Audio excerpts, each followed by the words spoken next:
right, check the West Palm page.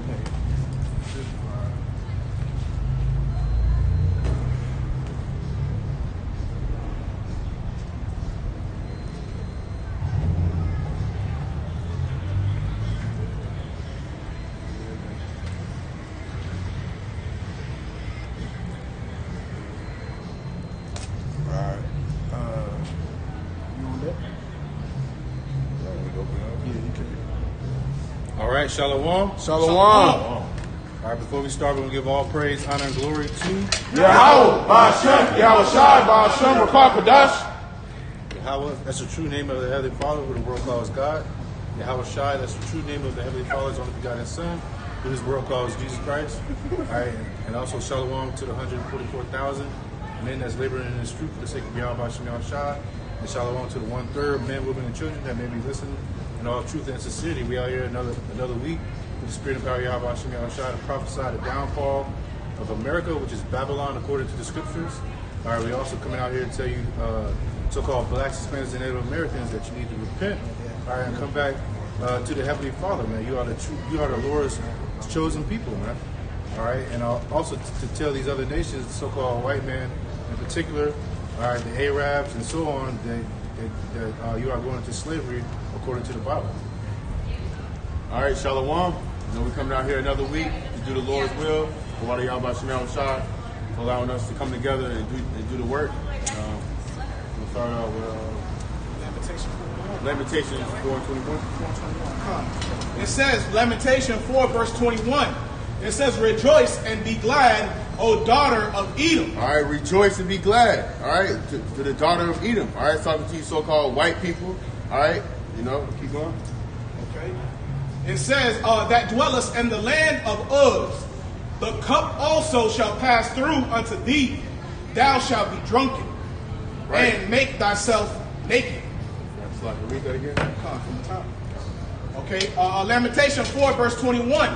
Rejoice and be glad, O daughter of Edom, that dwellest in the land of Uz. The cup also shall pass through unto thee. Thou shalt be drunken, and thou shalt make thyself naked. All right, that cup is going to be passed. All right, you know, because right now the so-called blacks, Hispanic, and Native Americans, all right, we in captivity.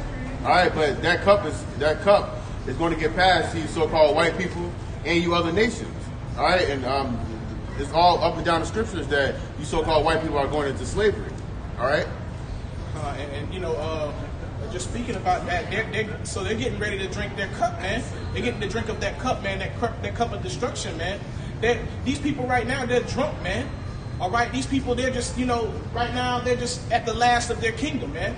All right, there's really no spirit of mirth here anymore, man. Okay, because the spirit of destruction is in the air, man.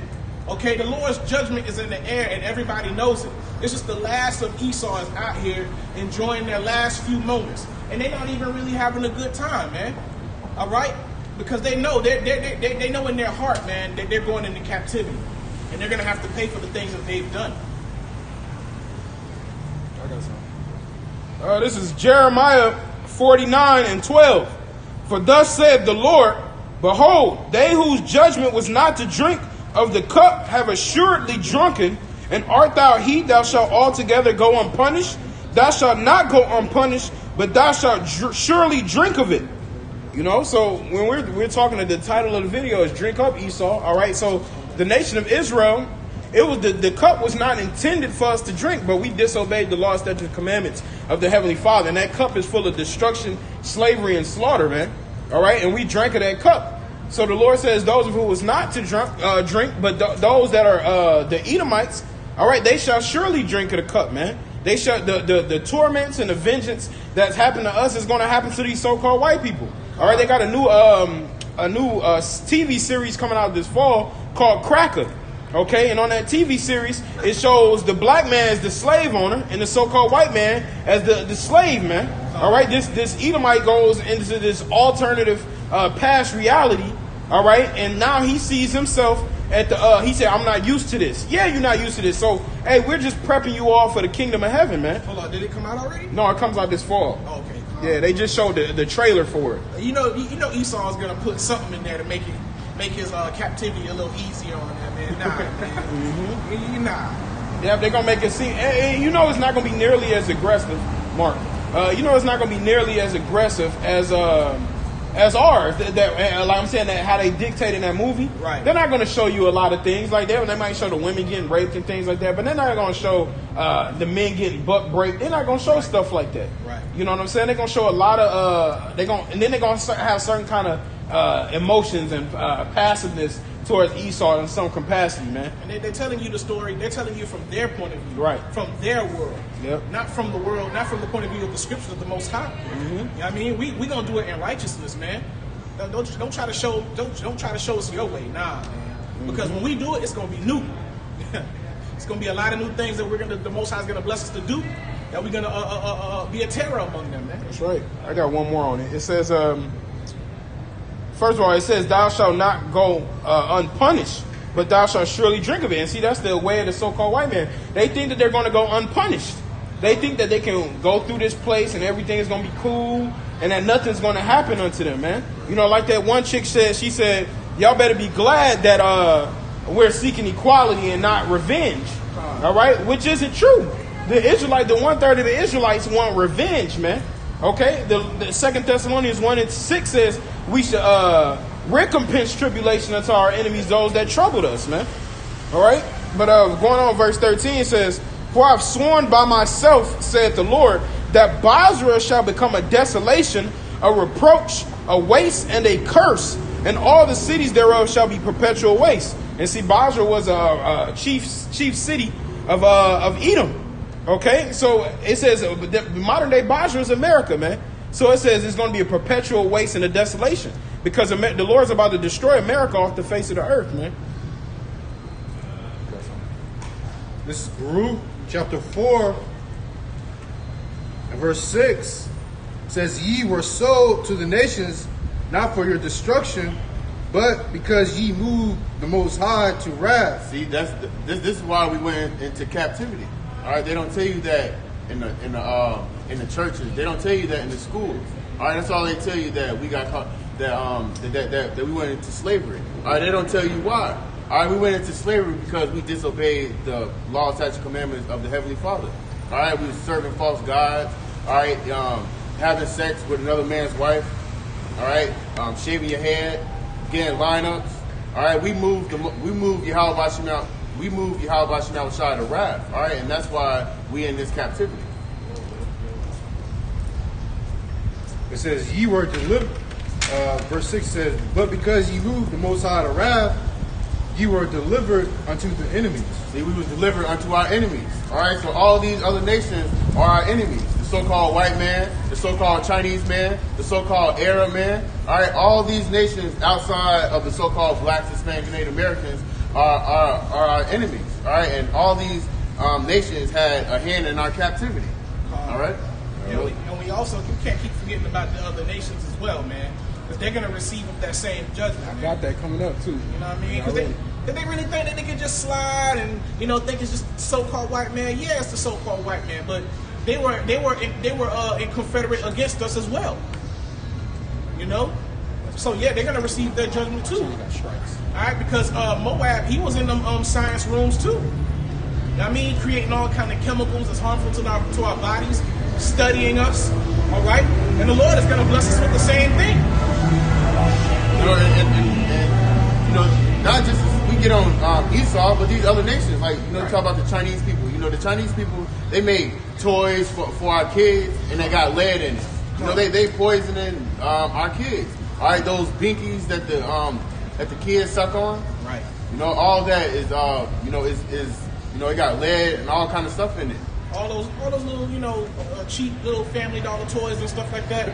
Those are the toys that most mothers, buy for their children. And what do those children do when they get them toys? They put it in their mouth. They're holding on to it all day, every day. The sweat from the pores makes the paint come off into their skin. All these things, man. And that's strategic, man. Okay? And Moab is going to pay for all of that too. Spiritual, the sign says, "Have a sip. Summer in paradise." Right, yeah, you see what I'm saying? Hey, when Esau started to drink that cup, it's going to be paradise for us, man. I don, man. Verse 7, "For ye provoke him that made you, by sacrificing unto devils. All right, we dog provoke. Not to God. All right, we provoke. We provoke the. You're not gonna clean that up, man? You're not gonna clean that up? Your dog just took a shit, didn't he? Go ahead, man. Beat it. Verse 7. For ye provoke him that made you by sacrificing unto devils and not to the Most High. All right, what Jake doing today? All right, calling on Jesus Christ, calling on Haile Selassie. Right. You know, worshiping. Good. You good. That Marie, the Santa rosary, Maria, whatever that the thing. rosary that the Northern Kings be wearing, the beads, rosary. Yeah, you know, our people celebrating, all these false gods. All right, Mother Mary, Yeah. right? And our people still doing this today. All right, and this is why we in the condition that we in. This is why we at the bottom. This is why we in the ghettos. All right, this is why we the last to get hired, the first to get fired. And what people don't understand is it's not when the scriptures say that we worship other gods. A lot of times it's not like literal. You don't see a lot of jakes in their rooms or whatever lighting up candles to other gods. It's not necessarily that, but it's taking on the ideologies from those other gods, and walking in that way. That's worshiping that God. That's serving that God. Okay, you coming in that ideology. Okay, I seen Go ahead. I seen it was a clip of Snoop Dogg. He was, it was a video, a music video he made a long time ago. Talk about him sacrificing unto the devil. The devil said, "I'll give you everything that you need, and you'll live in better." Nah, that's murder. Murder was the case. Oh yeah. Yeah, but that's what our people do. They sacrifice unto the devil, so they can live comfortably here in Babylon. And a lot of Northern Kingdom, they have in their closets, they be having like candles lit up in their closet, and then they go in there and start praying to them gods. But we do our sacrifices, but we do our sacrifices in righteousness. How do we do our sacrifices now? We do our lessons. We go out on the highways and byways. This is how we make a righteous sacrifice to the Most High. But the 2/3 of our people, they making sacrifices to the other gods, man. Okay, to the god of Edom. Okay, to the Greek gods. Okay, to all these other gods, man.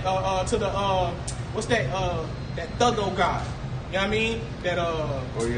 That Elamite god, where they want to be a thug and stuff like that. You're worshiping and honoring another god, man. Because you're keeping that way. Okay, and that's not the way that the Most High gave you. All right, this is how Esau has subtly had our people worship other gods. Okay, like these so-called Christians. Okay, they go into these churches. They're not worshiping the Most High, man. They're worshiping another god. Okay, because if they were worshiping the true power of the heavens and earth, the power of Abraham, Isaac, and Jacob, then they would keep the way of the scriptures. Okay, they would walk in the way that the Lord commanded the people to walk. But they're not doing that. Okay? Yeah, one more. Verse 8, it says, Ye have forgotten the everlasting power that brought you up, and ye have grieved Jerusalem that nursed you. We forgotten the Yahweh B'Shem Yahushua. All right, we even forgot his name, man. But the Lord, it says in Baruch, in the land of our captivity, we shall remember ourselves and think upon the name, man. So, hey, we forgot the Lord, but we're coming back, man. All right, but 2/3, they still in that state of forgetting Yahweh B'Shem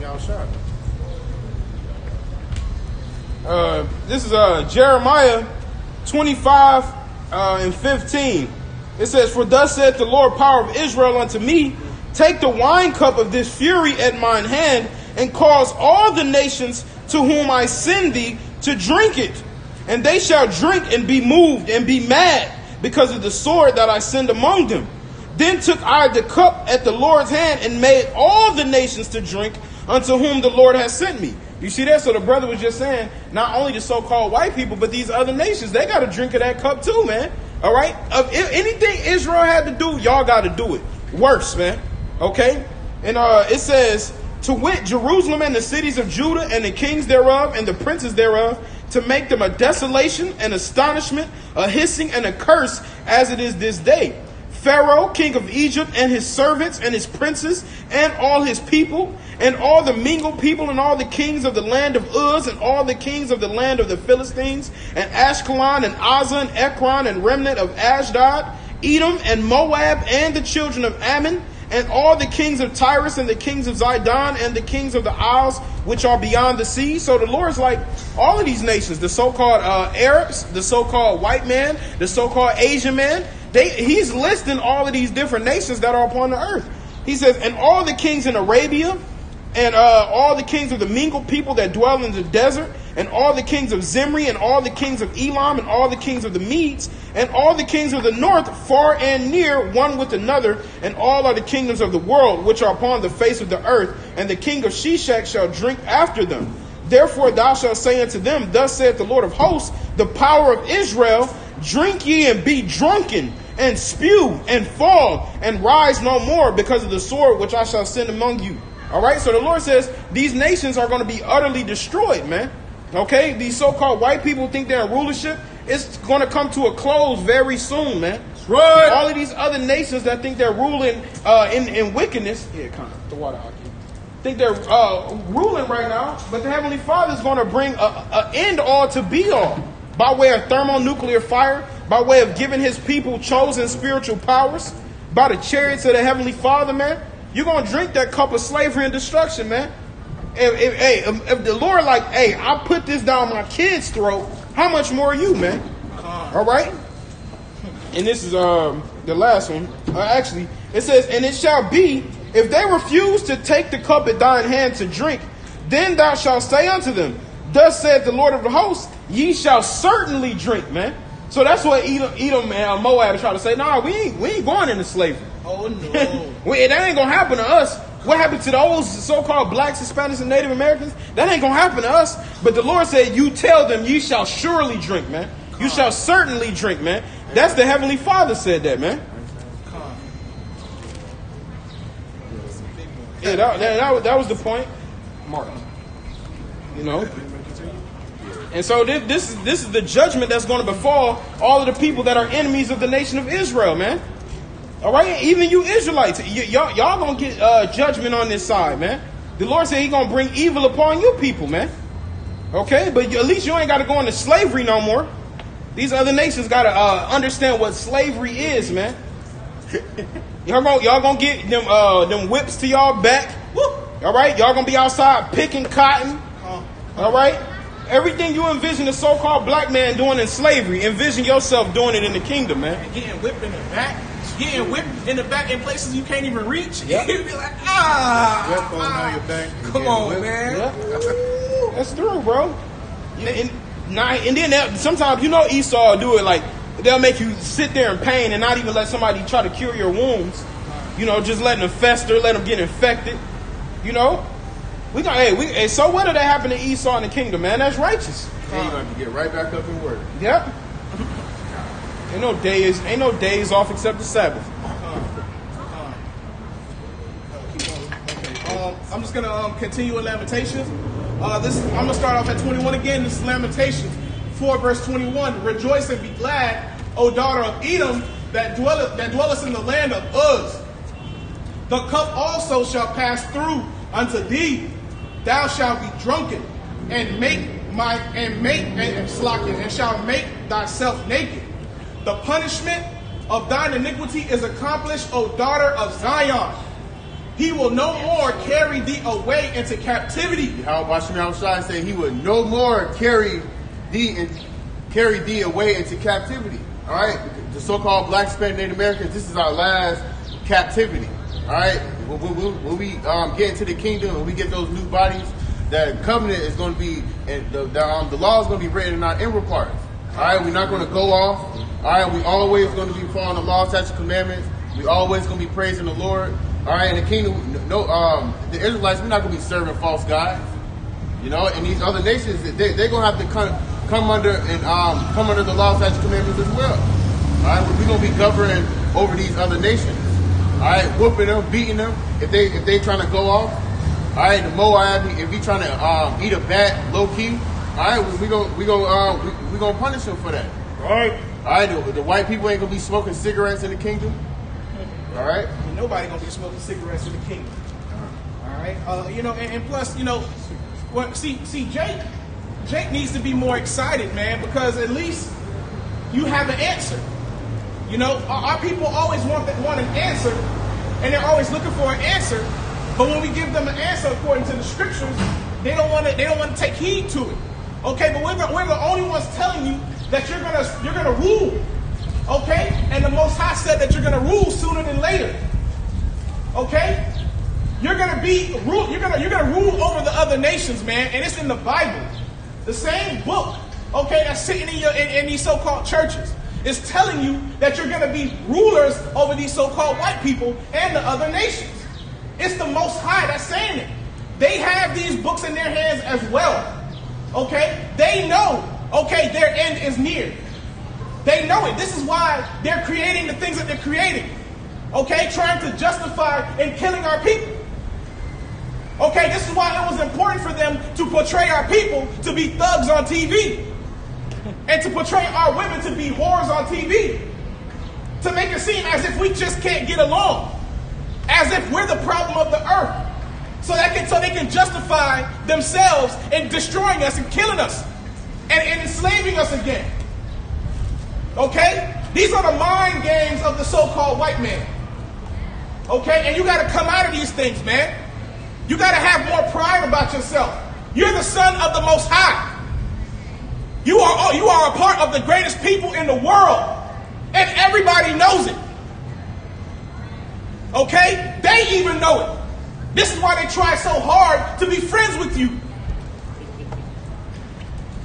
This is why the party don't start till you come around. They don't have no entertainment without you. They don't have no culture without you. So who are you? Think about it. One second. What are you so-called white people without your drugs, man? What you gonna do in the kingdom when you ain't got no drugs to numb the senses? All right, when you got to take on that slavery and you ain't got no drugs, man. All right, so-called white people, they need drugs to do everything, man. Oh, we gotta get the hell out of here, bro. We gotta get the hell out of here, man. This is truly Babylon America, man. We got two grown-ass so-called black men holding hands, man. We gotta get out of here, man. This is hell. Ain't nothing sexy about a man ramming his rod up another man's anus, man. That is not okay, and the Heavenly Father going to destroy y'all for that, man. That's homosexuality. People are going to be destroyed for homosexuality, man. It said, hey, get Leviticus 20 and 13. Go ahead, read that, Baba Kushab. It's 18, though. Read 13, Baba Kushab. 20 and 13? Yeah. Leviticus chapter 20 and 13. If a man also lie with mankind as he lied with a woman, both of them have committed an abomination, they shall surely be put to death. The Bible say y'all gonna surely be put to death for that, man. Go ahead. Their blood shall be upon them. Your blood is gonna be upon you, man. That's not cute, man. The Lord is gonna destroy y'all for that if y'all don't repent, man. That shit is not okay. We gotta get out of here. You got two so-called black men supposed to be kings and princes walking around holding hands, man. We living in hell, man. These are our sons. This is what the so-called white man taught our sons, that homosexuality is okay. It's not. Lesbianism is not okay. It's not cute. It's not sexy. And the Lord is going to destroy all of those people, man. We're living in modern day Sodom, man. Precept.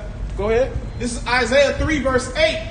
For Jerusalem is ruined and Judah is fallen because their tongue and their doings are against the Lord. Their tongue and their doings are against the Lord, man. That homosexuality is against the Lord. Go ahead. To provoke the eyes of his glory. The show of their countenance doeth witness against them. Yep. Well, you got these transgenders out here. Like, we can't tell a man if it's a man. You got an Adam's apple in a beard, bro. You got a stubble. We know you're not a woman. Go ahead. And they declared their sin as Sodom. They declared their sin as Sodom.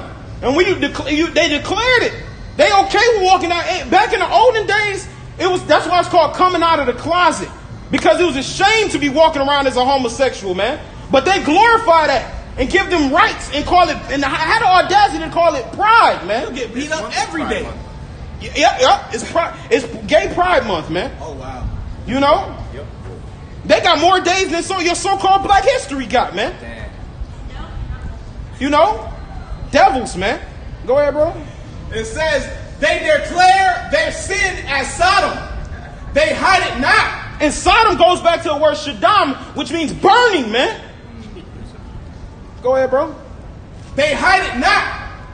Woe unto their soul. They hide it not. Them dudes weren't hiding it at all. They didn't even usually they get full of shame and they let go of their hands. Right. They not hiding it at all. All right? Because they can call the police and the police can lock you up. For a hate crime. It's a hate crime too. Hey, in the olden times, they would have got, in the ancient world, they got put to death on sight, man. And nobody would have questioned it. Would have had the little kids on the sidewalk be like, look, see what happened to the sodomites? Yep. You see? Even the kids would have known at a young age not to do that, man. They would have seen the judgment of the Lord right before their eyes, man. Mm-hmm. All right? It says they hide it not. Woe unto their soul, for they have rewarded evil unto themselves. They've rewarded evil unto themselves, man. Rewards don't always mean you're going to get a golden trophy, man. A reward is what you deserve. And the Lord said they rewarded evil unto themselves, man. They're going to get bad times for the things that they're doing, for the work of their doings, man. All this pussy out here, man, and you want to go have sex with a man. Crazy, man. And the Most High made the box for the rod, man. Perfect in all ways, man. Moisturized, shaped just for you. You know what I'm saying? But you want to slide right in. You know what I mean? Soft skin, supple breast. It's a Sabbath, bro. Yeah, Salaki. Ain't getting desirable. Y'all get what I'm saying, though? You know what I'm saying? The Most High made woman for man. Soft, not hard. What, Jake, what they say? I want to be around some soft legs, man. Calm. You know? Baby skin. Right. I want to be around hard legs, man. Dude, strong. Hard legs. Everybody leaving. Right, dude, strong as hell. Right, all dudes up here. We used to call them sausage parties, man. It's a sausage fest, man. Yeah. Y'all get the hell out of here, man. You know, we done slaved all day in the hot sun, busting our ass. You know what I'm saying? Just to come home to rough and rugged. Man, I want to come home to something. I want to come home to something soft, man. Right. Something tender and delicate. Something feminine. Yeah, bro. That's why the scripture says she's like a pillar. Okay, a pillar of rest. Yeah. You know what I mean? This Hosea chapter 4, verse 6. My people are destroyed for lack of knowledge. Our people, the so-called blacks, Hispanics, and Native Americans, are destroyed for a lack of knowledge.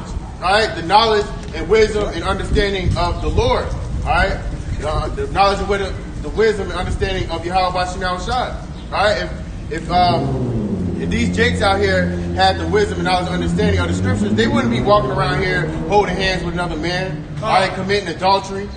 You know, eating pork, crab, shrimp, lobster. So the so-called blacks, Hispanic, Native Americans, we are destroyed. All right, we out here calling ourselves black. We marching, saying Black Lives Matter. You know, our people is through, man. Black lives don't matter. Okay? Because there's nobody on the earth called black. Okay? And there's nobody on the earth called white. This is why we say so-called. Okay? So-called. Prior before slavery, even long after that, there's no historical proof of black people. Black people did not exist. It's not historically factual. Look it up.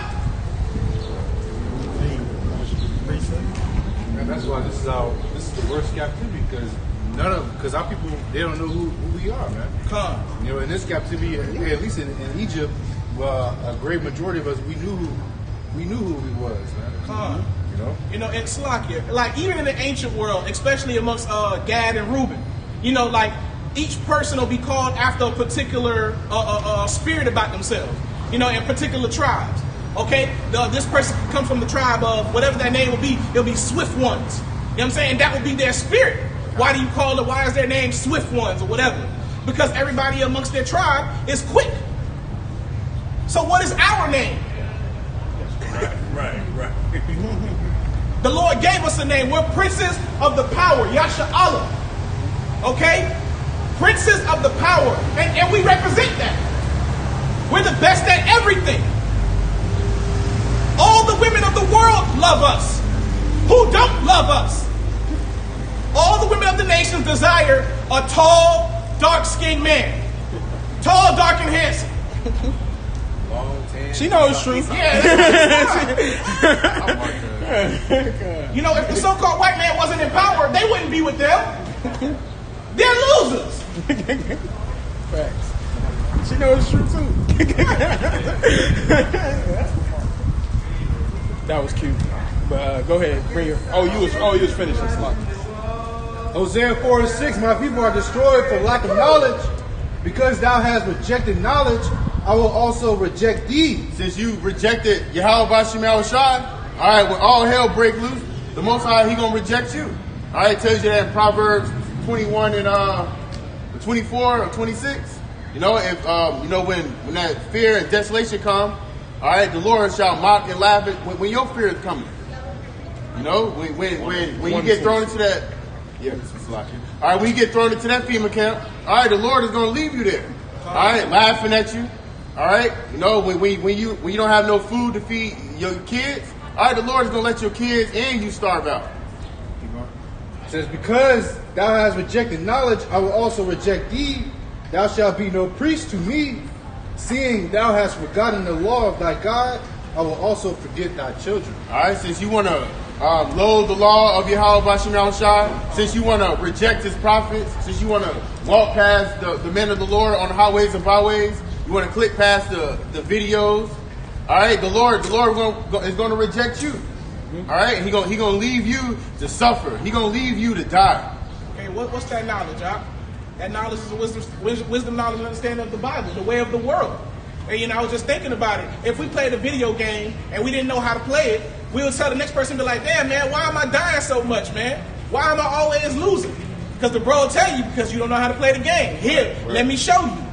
You know what I mean? So here, read this manual. Yeah, here, read this manual. This is what triangle do. This is what square do. Okay, so you can survive, so you can live and make it through, so you don't have to die. This is why the scriptures is known as life. The word of life. The breath. No recording. No pictures. No pictures. The Lord wants us to live, man. Hey, and the brother just said, ye shall be no priest unto me. Okay? And why did he say that? Because he said you did not follow his law. The priest's job was to follow the law, protect the law, give the law to the people. All right? Take heed to the law, follow the law. All right? But he said, you shall be no priest to me because you disregarded his law. What kind of imagine having a priest like that and he don't pay his job is to cater to the law for the people and he don't even pay attention to the law. All right? So the Lord like, you ain't gonna be no priest to me, man. And he said he made us a nation of kings and priests, but that's why he's only worried about the elect right now, man. Because they're the only ones who are trying to become those kings. Those are the only ones who are trying to fill a lot of those priests, man. Okay? So the Lord gonna reject you. He said he's gonna reject you and your children, man. And that's the importance of the royal family and the priests. Yep. They are to be the example unto the people of how to live. Okay? Priest had to back you up. Go ahead, bro. Malachi chapter 2 and verse 7. For the priest's lips should keep knowledge, and they should seek the law at his mouth. For he is the messenger of the Lord, Yahweh of hosts. That's crispy, bro. You know? It said the priests seek knowledge, man. The priests are supposed to acquire knowledge and information and give that to the people, man. Can you read that again, Baba Kushah? Malachi 2 and 7. For the priest's lips should keep knowledge. The priest's lips should keep knowledge, man. Okay? Are those little? No, that's your mind. Okay? But the things you speak are supposed to be wise and instruction based on the writings of the Bible, man. Okay? Go ahead. And they should seek the law at his mouth. And they should seek the law at his mouth. So when the priest, a wise man, speak the words, those are the people that you're supposed to be asking questions to.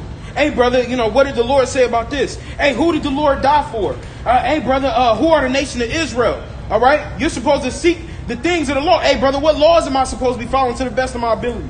All right? That's what you're supposed to be doing. Okay? Go ahead. For he is the messenger of the Lord, Yahweh of hosts. He is the messenger of the Lord, man. Okay, so Lord willing, right, angel. Angels are messengers, man. We're those angels that are in the chains of darkness, man. The messengers of the Lord. Lord willing, we are that number. But Salaki, you had something, bro? Bar, was you holding something? Okay, what you got there? I had the one, 2 Peter. Second Peter chapter 2, verse 6. And turning the cities of Sodom and Gomorrah into ashes, condemn them with an overthrow, making them an ensample unto those that after should live ungodly. That's right. The Lord made Sodom and the Lord is big about examples, man. The Lord is good with examples, man. Everything, all of the judgments, he gives you an example for it. So you can't say that you didn't know what happened. All right? So he said he laid Sodom and Gomorrah as an example for what's going to happen to Babylon. Sodom and Gomorrah was destroyed by fire and brimstone, man. All right? We about to have a modern fire and brimstone rain down in America, which is nuclear missiles, man. All right? And he left that for an example. Whenever you're in math class, all right, your teacher says, hey, here's one I completed. It's an example. If you follow this formula, you can get the same answer if I give you a similar equation. They'll leave it up in front of the board so everybody can see. Right. You know? And so yeah, con. But it might not. So their answer might have been 2x plus y equals z. Right. All right. But yours might be 4x plus y equals z. So it's the same principle. It's just a different number. So that's how Babylon America is. It might be different in certain ways, but it's the same formula. All right, it's the same thing to get to the certain equation. This place, the end all be all is going to be thermonuclear destruction upon America, man. Yeah. Just like Sodom and Gomorrah. Yeah. The Lord going to make an example out of Babylon. Ezekiel 32, starting at verse 9. I will also vex the hearts of many people when I shall bring thy destruction among the nations into the countries which thou hast not known. Verse 10. Yeah, I will make many people amazed at thee, and their king shall be horribly afraid for thee, when I shall brandish my sword before them, and they shall tremble at every moment, every man for his own life in the day of thy fall. That's right. What's God's sword, man? Like, he brandishing his sword. It's going to be missiles, man. Thermonuclear missiles. The sword of the Heavenly Father is about to come down as missiles on America, man. He's going to all these countries to press this button and going to bring his sword, man. And he says that in Isaiah the 34th chapter. He said, my sword shall be bathed in heaven, man. Okay? Do you think God gonna come out with a big old Camelot sword? Nah, man, he's bringing missiles to come rain down in this place, man. Declaring the end from the beginning, man. It's a beautiful thing how the Most High set it up like that. You know, he up in there telling the angels, look, they're gonna destroy themselves. Watch. You know what I'm saying? Watch how they're gonna do it. You know what I mean? And lo and behold, Babylon is getting ready to be destroyed, man. Okay, and they know it. This is why they're heading for their bunkers.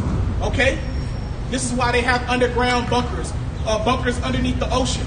Okay, this is why they're trying to go into outer space, because they know this place is going to be completely polluted with nuclear energy, man. They know this place is getting ready to be destroyed.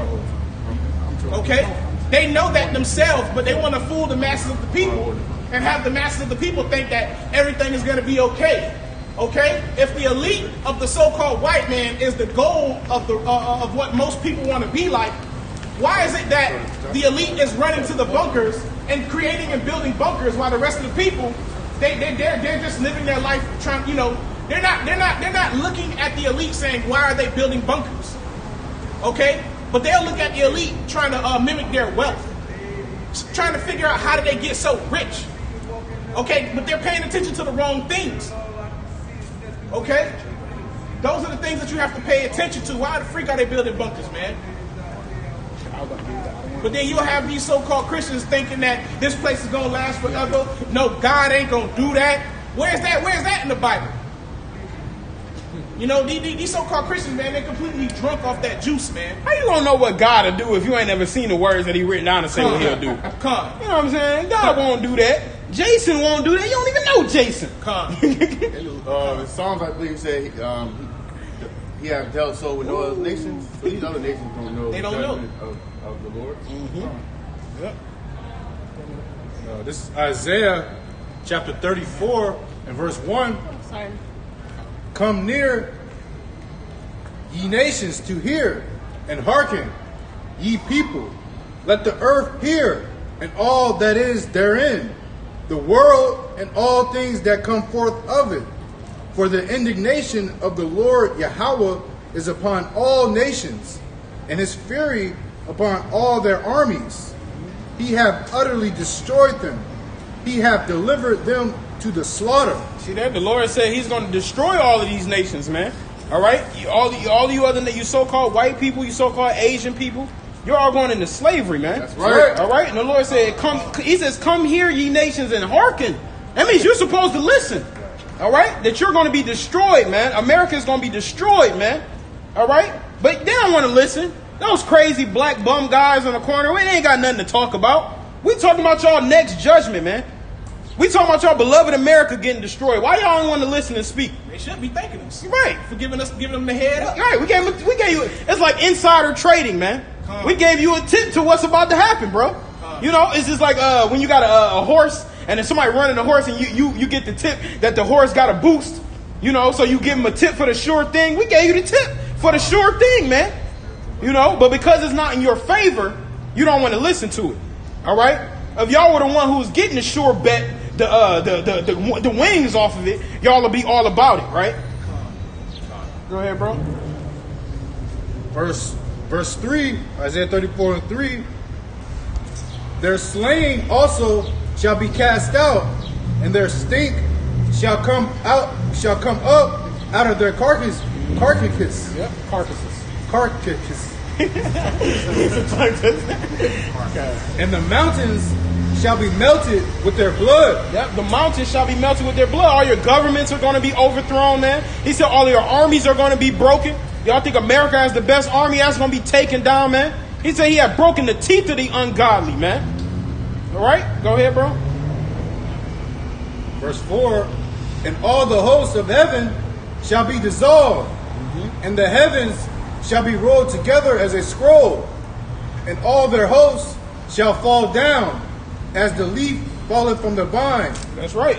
All your that scroll is that nuclear missile, that mushroom cloud, man. All right, the heavens gonna be rolled together as a scroll, and see, people will read that and be like, see, you know, that's out there. That's not gonna touch us, man. How do you? Where does it hit in order to make the impact to get the scroll, man? It had to hit the ground to get the impact of the scroll in the heavens, man. All right, that's gonna befall you nations. Go ahead. It says, and all their hosts shall fall down as the leaf falleth from a vine, and as a falling fig from the fig tree. For my sword shall be bathed in heaven. Yep, my sword shall be bathed in heaven. That's talking about thermonuclear missiles, man. And they're about to hit America. All right? Destruction to your beautiful, beloved safe haven, man. Go ahead.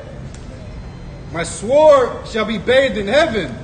Behold, it shall come down upon Idumea, Yep. and upon the people of my curse to judgment. That's right. It says it shall come down upon Idumea. Idumea is a Greek word for Edom, which is talking about, Edom in the Hebrew is Adawam, which means red. You so-called white people, all right? This is referring to your civilization and your habitation, man, all right? And the Lord said it shall be bathed upon your head, man. It's going to come down upon your head, okay? You so-called white people are in for a rude awakening, man. You know what? Here we go. You know, I'm pretty sure our people were mocking the prophets at the time when the Lord was telling us that we were going to go into slavery. Okay? But lo and behold, here we go, hundreds of years later, we in slavery. You know what I'm saying? We didn't know how it was going to happen, but we here. That spirit's like I told you, nigga. Yeah, that's right. You know what I'm saying? We here. So if the Lord said to you so-called Negroes, Latinos, and Native Americans that you're going to be rulers of the earth, and you so-called white people are going into slavery, you're going to receive that judgment. Right. What did Jeremiah say? He said, even I got to go into captivity. In Jeremiah the 17th chapter, you know, Israel should be discontinued from thy heritage. Jeremiah like, man, Lord, I've been serving you. You know, but he's like, I got to go into that captivity too, man. All right? So, you know, the Lord sent us as a nation, man. It had to be a spectacle to a nation, man. You know, you punish the whole family, so now you know the whole family got to get right, man. Hey, a chain is only as strong as its weakest link, man. That's why the Lord got to purge 2/3. We need righteous spirits in the kingdom, man. Because you take them weak links with us, what's going to happen? Frailty. And we're going to have a team full of all-stars. You know what I'm saying? He coming off the bench is going to be, starters. You know what I'm saying? I got a quick precept. This is Isaiah 55 and 11. So shall my word be that goeth forth out of my mouth. It shall not return unto me void, but it shall accomplish that which I please, and it shall prosper in the thing whereto I sent it. So the Lord, He said that these other nations were going to go into captivity. So that's what it's going to be, man. The word of the Lord is not written in vain, man. All right, and America is going to be destroyed, man, because it's in the scriptures, man. The Lord doesn't speak, just for no reason, man. All right, he put His Spirit upon the prophets to speak truth, man. All right, words that don't go void, man. You want me to continue, Isaiah? Yeah, you can. I don't want to have one first. Let him get his, and then you can continue. Psalms chapter 7, starting at verse 12. If he turn not, I'll start at 11. Psalm 7 or 11. The Most High judges the righteous, and the Most High is angry with the wicked every day. If he turn not, he will whet his sword. He hath bent his bow and made it ready. That's right. It said, hey, he will whet his sword, man. He will bend his bow. And the scriptures say his archers are not going to miss, man. All right? So when that's referring to them nuclear missiles. Okay? And he said he's angry with the wicked every day. If you mad with somebody every day, bro, at some point, it's got to come into fruition, man. It's got to hit the climax, man, where shit's going to go down, man. All right? He said he's angry with you every day, man. Imagine being pissed off at somebody every single day, man. No matter what they do, you stay. But it's really because he said he's angry with the wicked every day because they're not trying to be righteous. A repentant son, you like, all right, some days you're going to make me mad, some days you're going to be all right. But the so-called white man, he just being wicked every single day, bro. 2/3, they ain't worried about righteousness. They being wicked every single day. So he got to bring down, he got to whet his glittering sword, man. Go ahead, bro. It said, if he turn not, he will whet his sword. He hath bent his bow and made it ready. Verse 13, he hath also prepared for him the instruments of death. He ordaineth his arrows against the persecutors. Whew. The instruments of death. That's what the Lord calling the nukes, man. The instruments of death. Okay? You ain't going to be able to escape that death, man. You can't run, they'll have it over. Hey, Usain Bolt can get us away. Yeah, your ass ain't going nowhere. No matter how fast your car is, no matter how fast your boat is, your speedboat, you can't escape that judgment, man. And if this ain't true, why is the so-called white man building a space force? If this is not true. Hey, they got a show on Netflix called Space Force. Hey, they making a mockery of it. You know what I'm saying? All of the little dumb shit that they do, they're making a mockery of the Space Force, trying to say basically what would these people's jobs actually be. They have like fake simulations and shit. But they're making a mockery of it because they know that it's a joke. And when it comes to the return of the Lord, it's going to be a joke. The Lord going to laugh at them, man. This is how Esau knows his time is up. They say he's going to cry like a man of war. I got a quick one. All right, this is Psalms chapter 2 and verse 1. It says, why do the heathen rage and the people imagine a vain thing?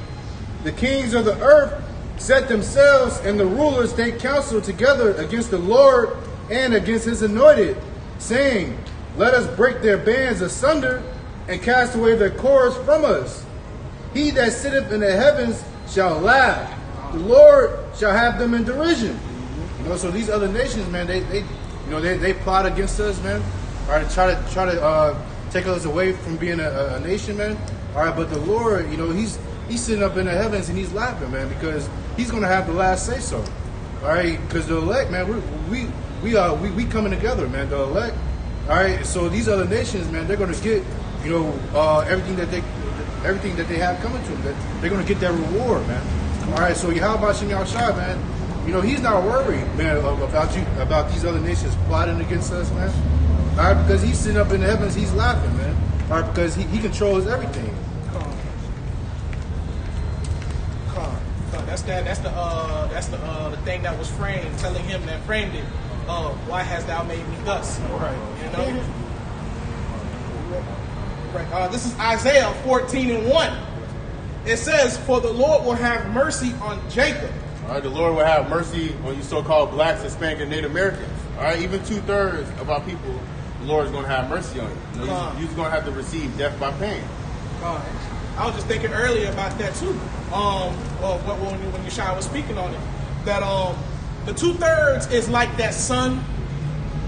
When there's a group of children, the son who just was bad, you know what I'm saying, who was in and out of jail throughout childhood, you know what I'm saying, even at his adulthood. But what's going to happen? Okay, when the father dies and he leaves his inheritance, quite naturally, the father's going to give the good children the large bulk of the money. But naturally, even though his child was disobedient, when he dies, he's going to leave something for his bad child. You know what I'm saying? Because he still remembers that child when he was an infant, when that child loved him, when he caressed him and fed him and took care of him and walked him through the park. The father's still going to remember that about that child.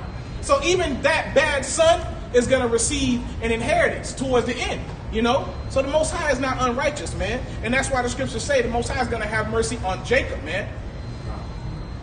Okay, and will yet choose Israel and set them in their own land. And the strangers shall be joined with them, and they shall cleave to the house of Jacob. All right, no strangers. Let's talk about the Israelite foreigners. All right, because you got Israelites scattered throughout the four corners of the earth. All right, China, Italy, Japan, you know, Africa, you know, you name it. All right. And that's funny too. That I just remember that I got a homie who I know in the world.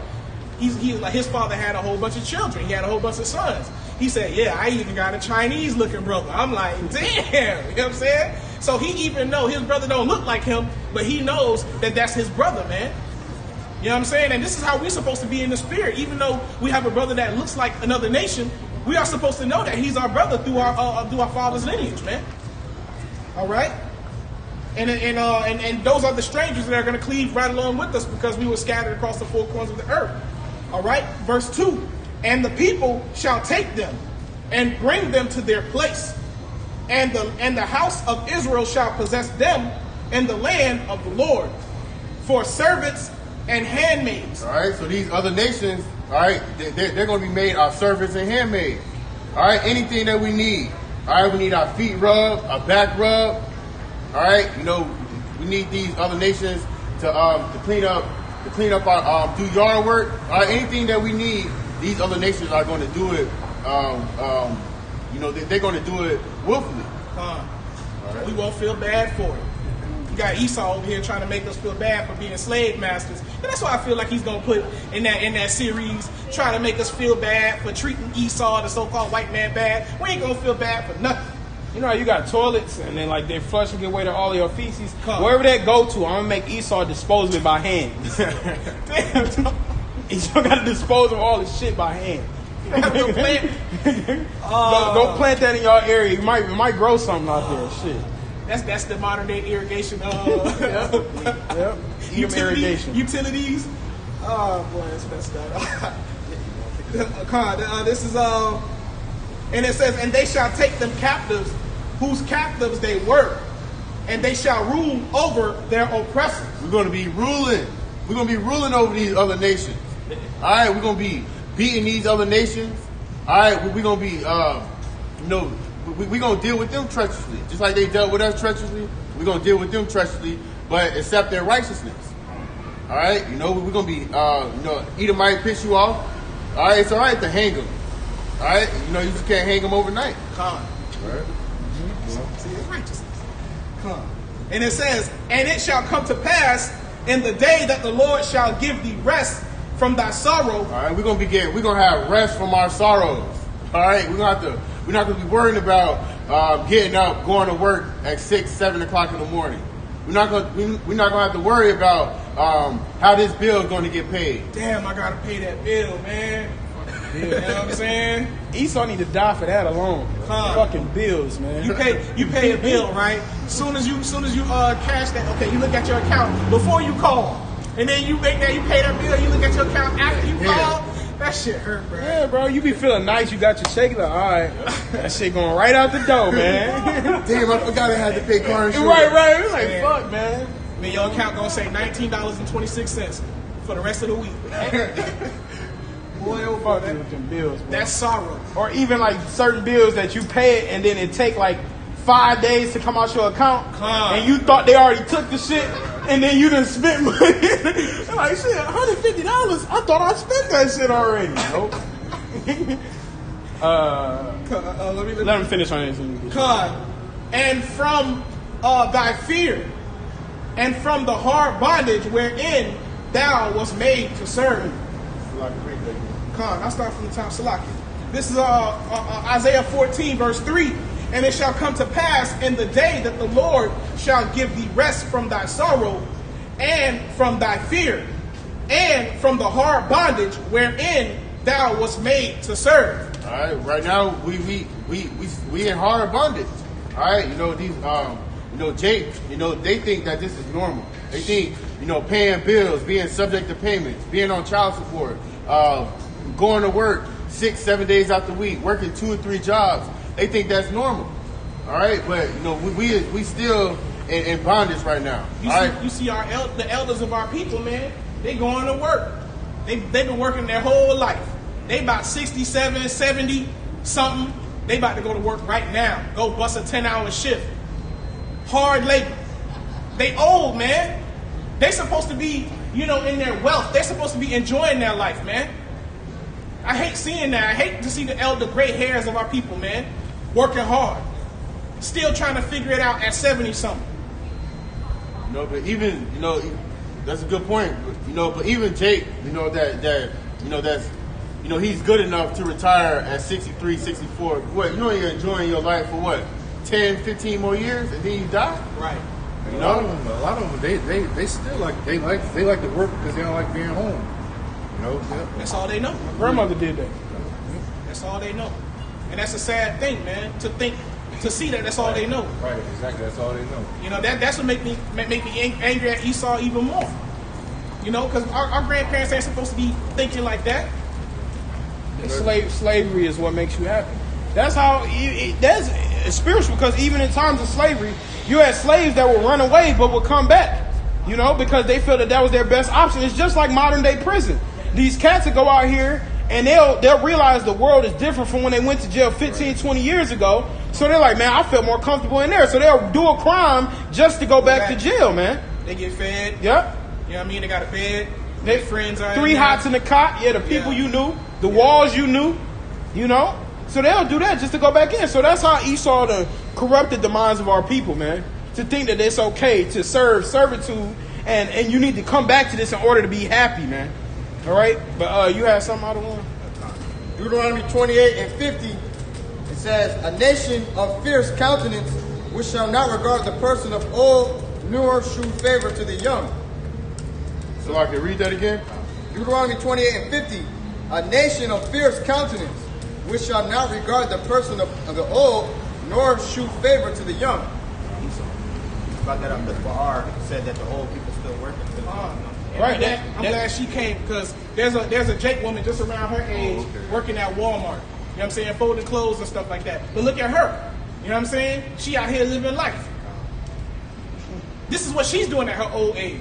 Yep. That's Esau Edom. That's that nation. That's that fierce nation, man. Esau don't give a damn how old you are. Esau work and make my money. Fucking ogre, why wasn't your ass here at 7 o'clock? Man, especially at a construction site, you could be like 50, 60 years old. They still gonna have you, go up there and run that 4-inch, 6-inch cast iron pipe, and that shit heavy as fuck. Damn. And you 50, 60 years old, but they're not gonna be like, let me go get a young man to go up there. No, they don't care. Yep.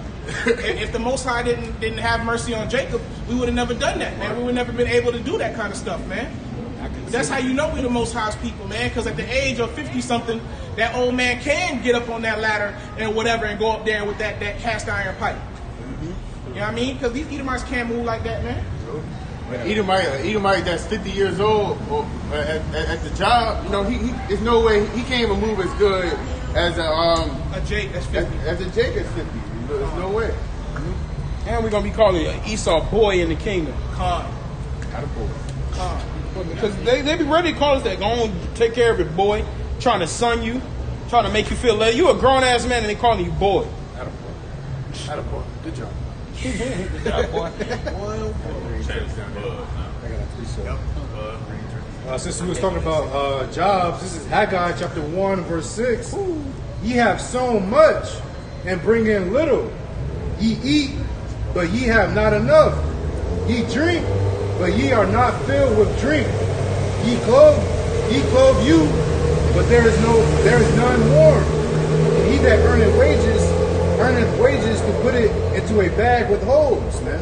All right, and that's exactly how you Israelites are today, man. You so-called black, Spanish, and Native Americans.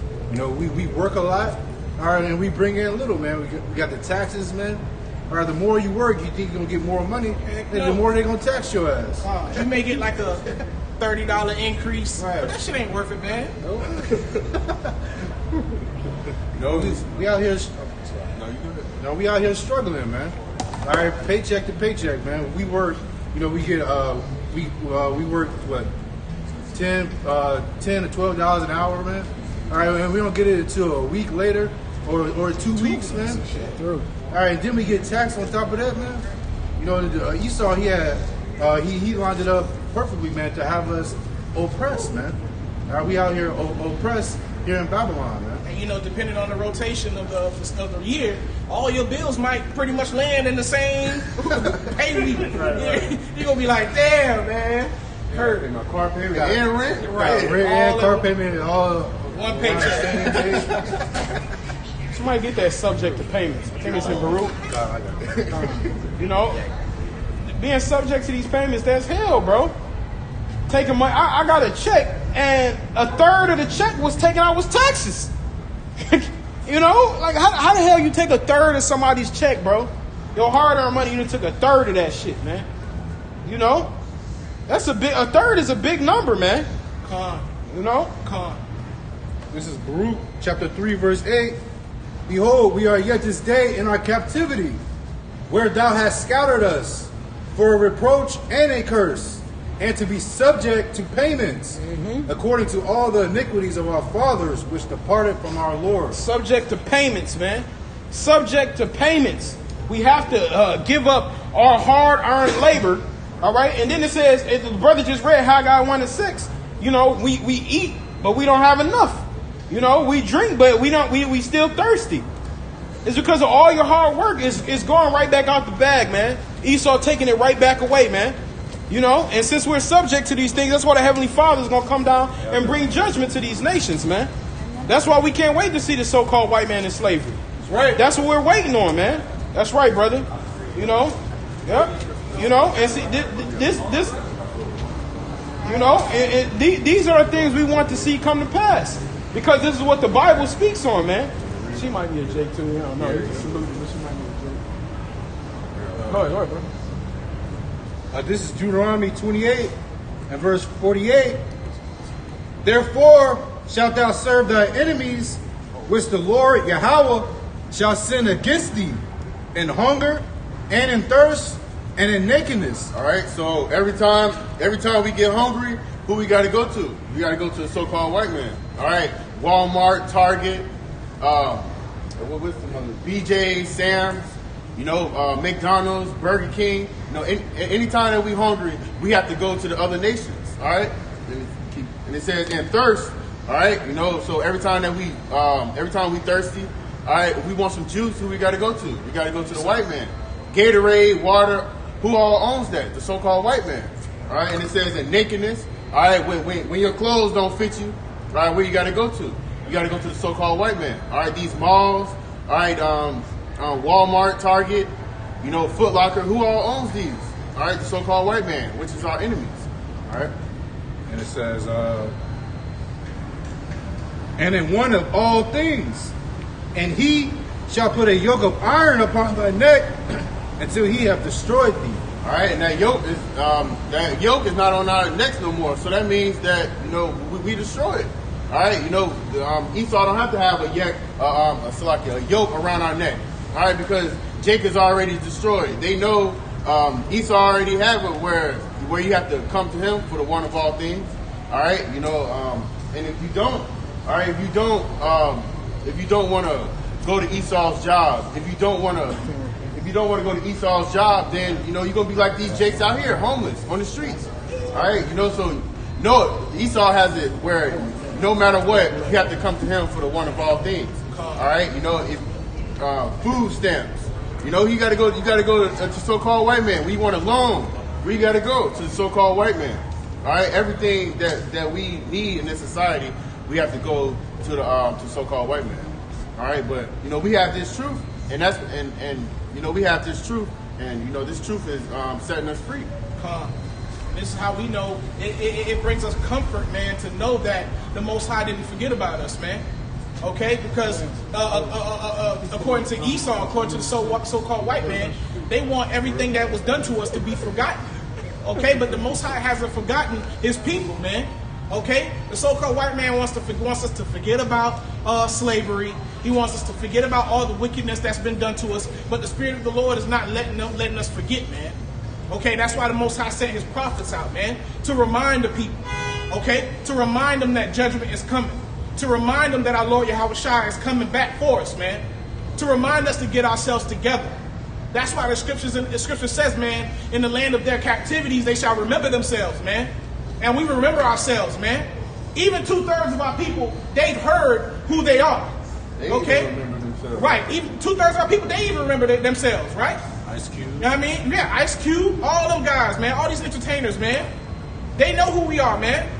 And even if 2/3 of our people, the unbelievers of our people, don't believe, they have some kind of pride about themselves. You know what I mean? Especially when they see the prophets out on the highways and byways. They may not agree with the prophets out on the highways and byways, but they agree with the message of us coming together. And they mind, yeah, getting ourselves together, giving ourselves a certain standard. They agree with that. They just don't want to serve the Lord, and they're going to be punished for that. Okay? But even the 2/3, they hear, man, the Spirit of the Lord is all up in this place, man. Okay? All right, this is 2 Corinthians 13 and 5. Examine yourselves whether ye be in the faith.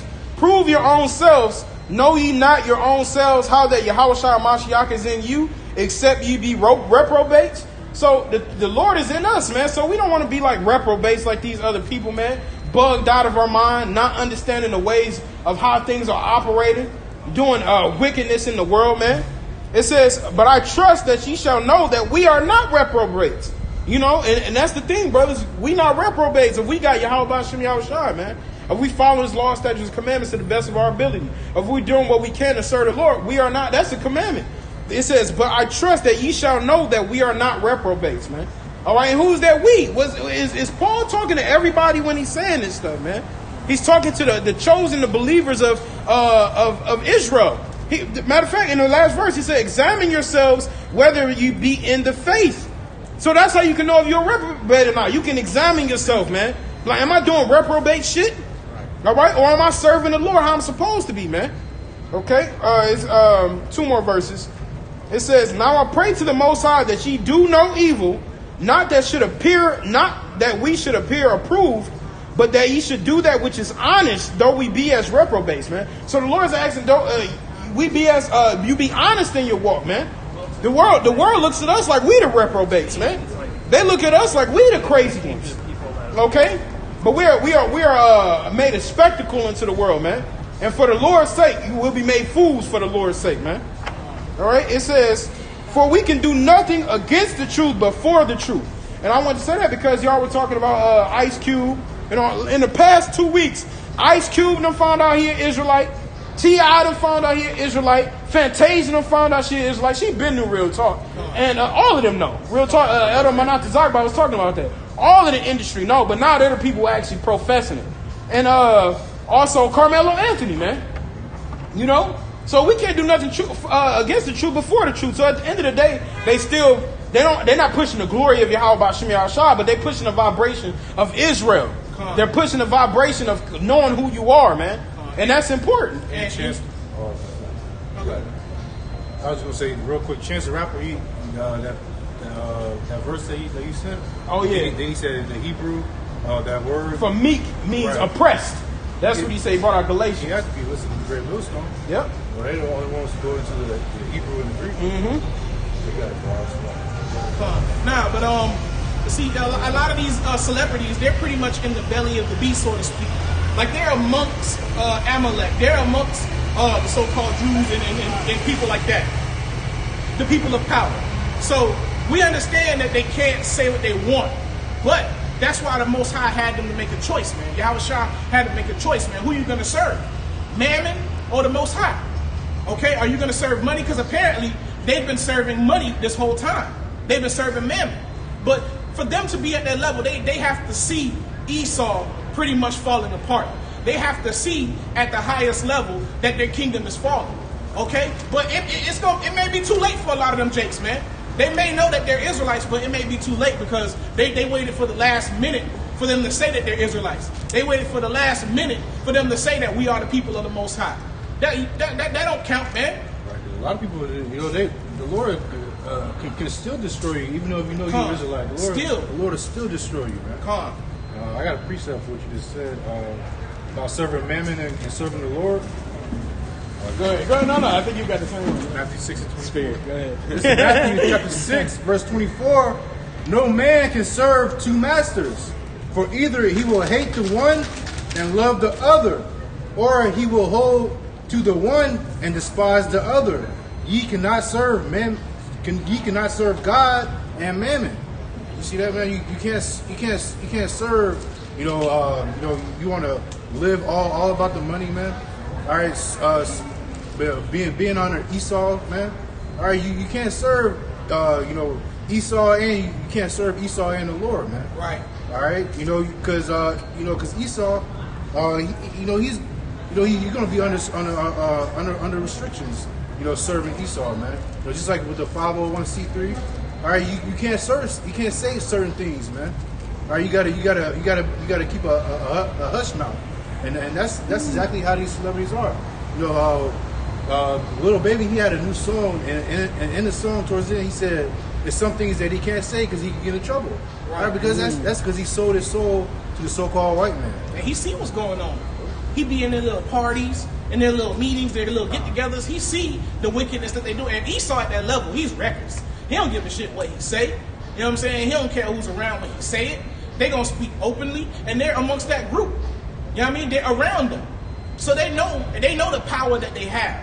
And they know the wickedness that they're doing, man. But if you love the Most High like you say you do, you will expose that, man. Right. Yeah. Go ahead, I don't know. There's a quick point. Just to prove Lil Baby sold out, in his music video, in the background it said, stay home, stay home, stay home. Because the whole coronavirus shit, pushing that agenda. Yeah. And see, that's the thing. These people, they want to serve money, but you talking about you serve God. You can't serve both. You can't serve both because you're going to love one and hate the other. And real talk, majority of these people hate the Heavenly Father. They love this world. They love their money. They love their lifestyles. All right, but the Lord says you got to sacrifice these things, man. All right? You Latinos are the people of the Most High. You're the people of God. Jesucristo el negro no blanco. You don't want to hear that. Esau's still in power. This is Matthew chapter 11 and verse 28. Come unto me, all ye that labor and are heavy laden, and I will give you rest. All right, this is the only way we're going to get rest here in America or throughout the four corners wherever the Israelites are scattered.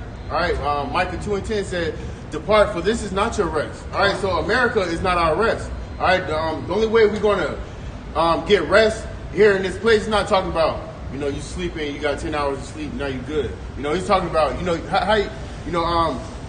because these other 2/3 of our people, all right, these celebrities that sold out, they don't have no rest. All right, they got restless nights. All right, they fighting against demons. All right, they did a whole bunch of abominations. All right, they did a bunch of detestable things, and now they have no rest. That's why these celebrities wear these shades. Because they hiding. They hiding from their iniquity. Slacking. Remember how I say I'll be watching that 2 Chainz show, Most Expensive? One episode he mentioned to a Moabite woman that he only get 2 to 3 hours of sleep per night. Wow, that's fighting them demons. Damn. Yeah, them demons bugging with him. He said and then the lady was surprised when he said that he don't even get REM sleep. Like he don't dream. He just rests and then he wake up. That's why he gotta constantly smoke weed all the time. You see these celebrities, they just smoking weed all day, every day, every day. I'm like, God damn, bro, chill for a second. But they can't. They're tormented. They don't like being sober. They don't like being sober. Chief Key had a track called "I Hate Being Sober." And like another celebrity that just got out of rehab, Bad Baby. Why do you think she went to rehab? Because she don't have no rest. She don't have the spirit of Yahweh Bashim Shai, dealing with her. She, most likely she sold her soul.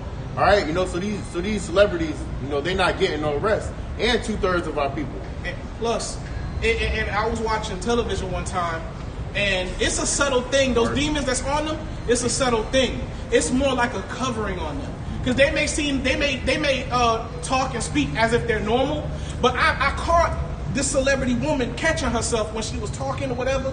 She kind of made the Baphomet sign, but I could see that she was aware that she was doing it. She tried to hide it.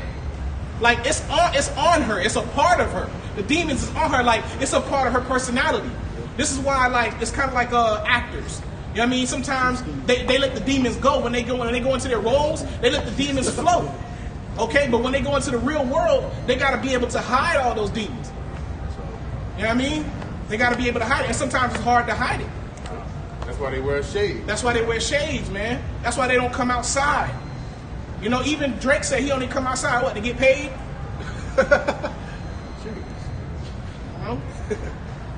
I got one. This is Sirach 31:1. Watching for riches consumeth the flesh, and the care thereof driveth away sleep. So it says, watching for riches consuming the flesh, man, and the care thereof driveth away sleep. And so that's why they can't sleep. They think about their money. They think about what had happened to it. They think about this deal that they made. If something gonna go through, they think about how much they can made off that concert. They think about all of their different estates. Hey, that's why, real talk, in the world they say more money, more problems. Right. Which is actually not true. I was listening to that track, bro. I was in the spirit when I listened to that. I was like, bro, the only reason why you saying more money, more problems, because how you getting that money? You getting it wickedly. Yep. You bending over, you selling drugs, you destroying your people to get that money. So you think the Lord is going to bless you with that money? Nah, more problems going to come with that money. Yep. And then you buying materialistic bullshit that you can't afford. All right. So y'all doing it in wickedness. In the kingdom, we all gonna be laced, man. We all gonna be rich. And we're not going to say, hey, more money, more problems. No. You know what I'm saying? We're going to be good. We're going to be charitable amongst each other. We're going to give. We ain't going to have that selfish, self-righteous, thievery, greedy attitude. So more money ain't more problems. It's just that more money and wickedness is going to give you more problems, man. All right? But it drives away their sleep. They can't sleep at night because of their money, man. All right? They be waking up and they be dreaming about their money and wake up in cold sweats, man. It says, watching care will not let a man slumber. As a sore disease breaketh sleep. You see that, man? As a sore disease break your sleep, man. When you got a disease or a rash or something and it wake you the hell up, that's how these people act when they thinking about their money, man. All right? What they say, money don't sleep. All right? 50 Cent said, I sleep when I die. It says, the rich hath great labor in gathering riches together, and when he resteth, he is filled with his delicates. The poor laboreth in his poor estate, and when he leaveth off, he is still needy. And that's you so-called black and Native Americans and Hispanics. All right? He says, if you're poor, even when you laboring and you doing something, you still needy. You ain't even get what you trying to get, man. You know what I'm saying? You be like, oh, shit, I needed this much to pay for these bills. And your ass still come up $50 short, and you done gave it your all. And the rich, it said they gathering and they be at rest. Meaning that they be at peace with Esau got more than his eye could want. But they still go home to these nice ass palaces and mansions by the water. You know what I'm saying? And they get to chill. They get to vibe. They can go and kick it on a Monday, man. But Jake, you losing it out here, man. And you Edomites about to feel this treachery real soon. I think that was it on that. Oh no, let me read this one. It says, verse 6. Gold has been the ruin of many, and their destruction was present. You see that? Gold has been the ruin of many, man. People seek that gold, that silver, that money, that bag. It'll ruin you, man. All right, because it says, for the love of money is the root of all evil. Yep, go ahead and get it, bro. 2 Timothy 6, or 1 Timothy 6, one of the two. You know, gold has been the ruin of many. People will fall trying to get money, man. People will die trying to get money, man. It's not the end all to be all, man. Or sacrifice their family members, their children for it. Yep. Hey, and that spirit, the next verse says, it is a stumbling block unto them that sacrifice unto it. And every fool shall be taken therewith, man. First Timothy 6, 10. This 1 Timothy chapter 6, verse 10. For the love of money is the root of all evil, which while some coveted after, they have erred from the faith and pierced themselves through with many sorrows. You know, so the love of money, man. All right, it's not money itself. It's the love. If you love money so much, man, you're gonna commit wickedness, you know, to get that money, man. All right, you're gonna rob, you're gonna steal. You know, prime example. Look at Esau, man. All right, for the love of money, Esau has robbed, raped, murdered, and stole, you know, from the Native Americans. All right, you know, he brought us over here, man, having us working for free. All right, just for the love of money, man. All right, have us working and don't pay us. All right, so they can rev up on their money, man. Even the other nations, but they don't treat the other nations as bad as they treat us. They still let them have. They just basically tribute in a way. You know what I mean? They still get to have their country and their lands and stuff like that and be amongst their own. But Esau fucked them over too. This is why they're upset with Esau. You ain't got the truth. Oh yeah, come on. You know. So the other nations, man, this is why they hate. This is why they hate the war, man. Okay, because they're tired of being fucked over by Esau, man. You know what I mean? This is Baruch 4:1. This is the book of the commandments of the Most High and the law that endure forever. All they that keep it shall come to life, but such as leave it shall die. Turn thee, O Jacob, and take hold of it. Walk in the presence of the light thereof, that thou mayest be illuminated. All right, you know. So this truth right here, that's the illuminated means the enlightened ones. All right, the elect. We are the real enlightened ones. All right, you know, these people think that these rich elites that they the Illuminati. You know, the real Illuminati are the children of Israel. All right, the elect of the nation of Israel. All right, it says 3, give not thy honor to another, nor the things that are profitable unto thee to a strange nation. All right, and what we giving to these other nations? All right, we selling our souls to these other nations. All right, we giving up our morals just so we can receive these riches, these temporary riches on this side. All right, but they received a lot. They received a lot from us, man. I was just gonna say that, you know, because like LeBron James, all these celebrities, they want to sell their soul to Esau, you know, but at the end of the day, Esau, he's reaping the benefits more. Yep. You know, he's getting the cash because he's the one who's paying. You know, like the Jay-Z's, the LeBron, they getting paid by somebody. Right, because if they can afford to pay you $200 million a year, how much money are they making off of you? You know, and we created the modern world. Jake has created the modern world, man. Okay, the internet, cell phones, cars, video games, air conditioning systems, everything that you see, pretty much we've invented it all.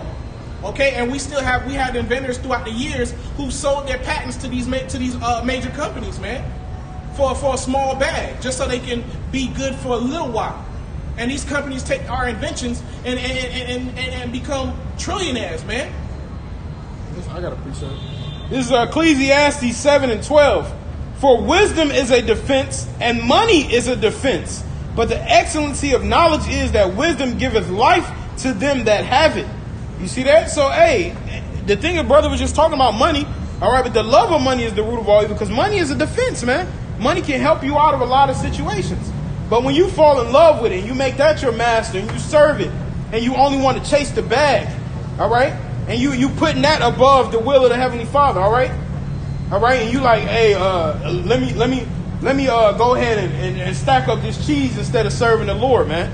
Okay, that's when you fall off. That's when you fall short. Okay, and if you put money as your true defense, hey, he says you're not going to be defended in that day. You know, riches shall not deliver you in the day of the Lord. Zephaniah. Oh, you talking about another one? I got one. Proverbs. I got it. Zephaniah 2. Okay, yeah, Zephaniah. Okay, go ahead. Zephaniah 1. This Proverbs chapter 11 and 4. Riches profit not in the day of wrath, but righteousness delivereth from death. All right, so that's why we out here on the highways and byways. That's why we stacking up our treasures, our riches in heaven, because doing the work of the Lord, following His laws, statutes, commandments. All right, the Lord says we shall never fall. All right, so that's why we doing this work. That's why we stacking up our treasures in heaven, because this is what's going to get us delivered. All right, your money. All right, you celebrities selling out just to get a bag. All right, you selling out just so you can get some fame, just so you can just so everybody can know you. All right, that's only temporary. All right, because when we're in the kingdom, we're going to have real riches. We're going to have real fame. All right, and it's not going to be corrupt. All right, we're not going to end up in jail like Bill Cosby.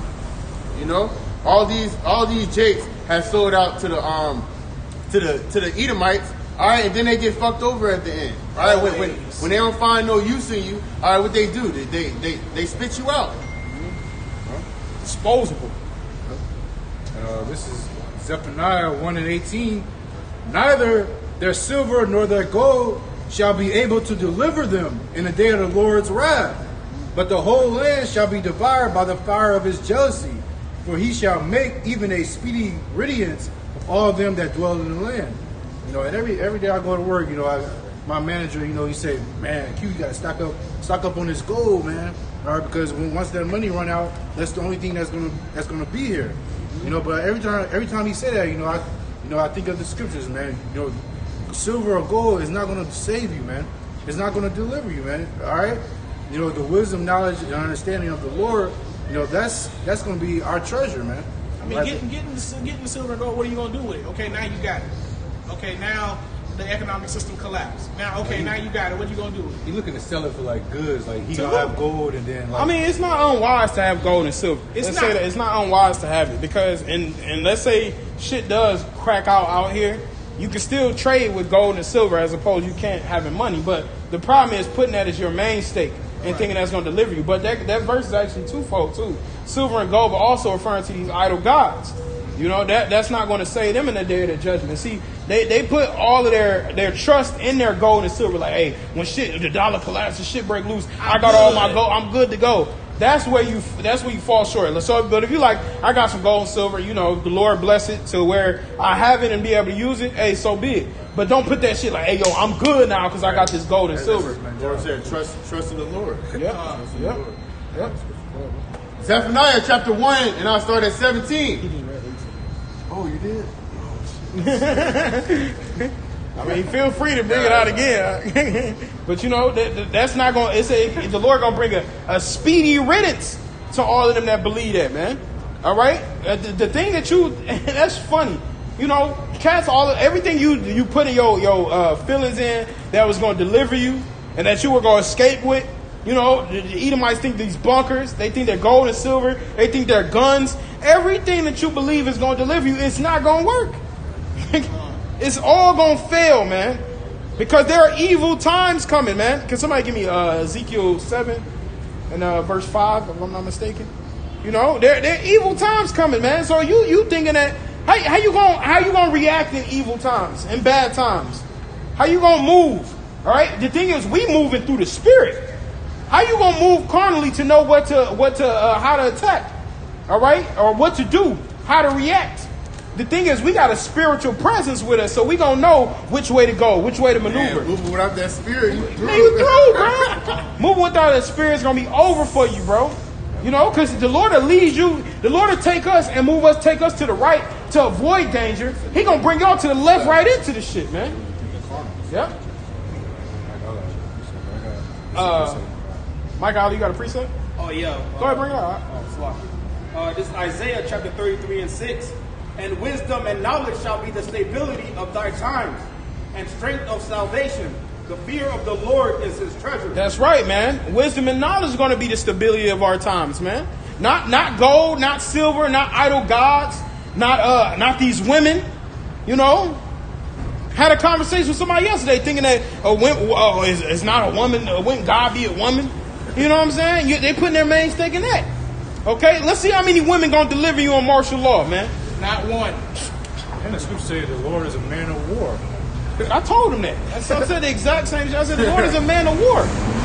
You know, y'all won this. His name. Yeah, it's his name. Y'all Israelites. Hey, if you don't repent, you're gonna be destroyed. Simple as that. You know, we ain't. Hey, for them, whether they were here or whether they were forbear, man. The Heavenly Father's gonna judge people, man.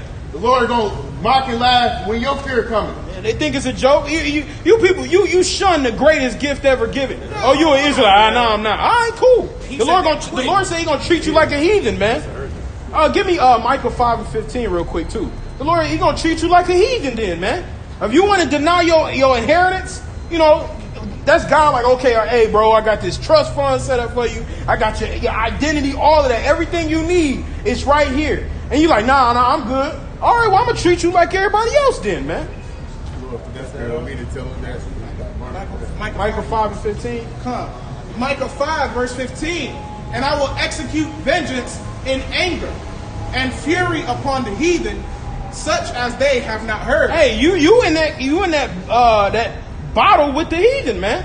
You in that pool with the heathen. The Lord's will treat 2/3 like a heathen on this side, man. Point blank, period, bro. That's the cold part of the precept. It says, such as they have not heard. You see, so they think they done heard this before. Oh, now we ain't Israelites. All right, well, wait till that judgment comes. The Lord gonna do some new shit just for your ass, man. Something that ain't even been done for the Lord. Like, okay, I got something new for this guy. And sons, they ain't heard of this being done before, man. The Lord judgment is raw, man. We saw a dude like working at like some type of textile mill where they were like printing fabrics. The dude got caught on the fabric thing and was spinning. Spinning so much he just got faster and faster. His feet was hitting the floor, legs, and the feet and legs started to break off, and there was blood all over the floor. And he just spinning and spinning and spinning, bro. What kind of, you ain't never heard of nothing like that, bro? You know? It's like some shit you see on that movie Saw. Yeah, right. Right. 1,000 ways to die. It's like if a nigga got caught in the middle, who's there to hear him? Right. Nobody, bro. He was in there by himself. By himself. You know? Ezekiel 7:5. Yeah, real quick. This is Ezekiel chapter 7, verse 5. Thus saith the Lord, Yahweh of power, and evil, and only evil, behold, is come. That says, it says evil, and only evil, behold, is come, man. So when they tell you about peace and prosperity and everything, you know, like that sign over there, together we rise. Right. Hey, man. That's what we out here only saying, Kwam Yasha'Allah, man. Together we rise, man. You know, but these other people, you ain't rising with these other people, man. How you know, I was watching this show, you know, it's about these politicians. And this lady said, she said, how long that they've shown you, she was talking about politicians, but they not for you and they don't care about you. That's how these so-called white people, how long y'all gonna see that they your enemies and they shoot you down the street? They shoot you down in the street, man. All right? They kill you and imprison you, man. All right? How long until you see that they're your enemy and they don't care about you, man? Okay? Go ahead, yeah, come. Verse 6, an end is come, the end is come. It watcheth for thee. Behold, it is come.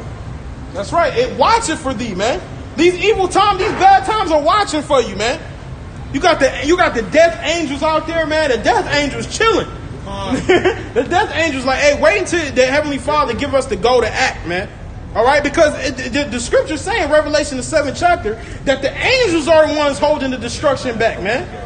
All right, the angels are holding the destruction back. Let's get Psalms 68, I think. Yeah, Revelation 7. You can get that too. Revelation 7, and I believe Psalm 68 or Psalm 79 and 68. The evil angels.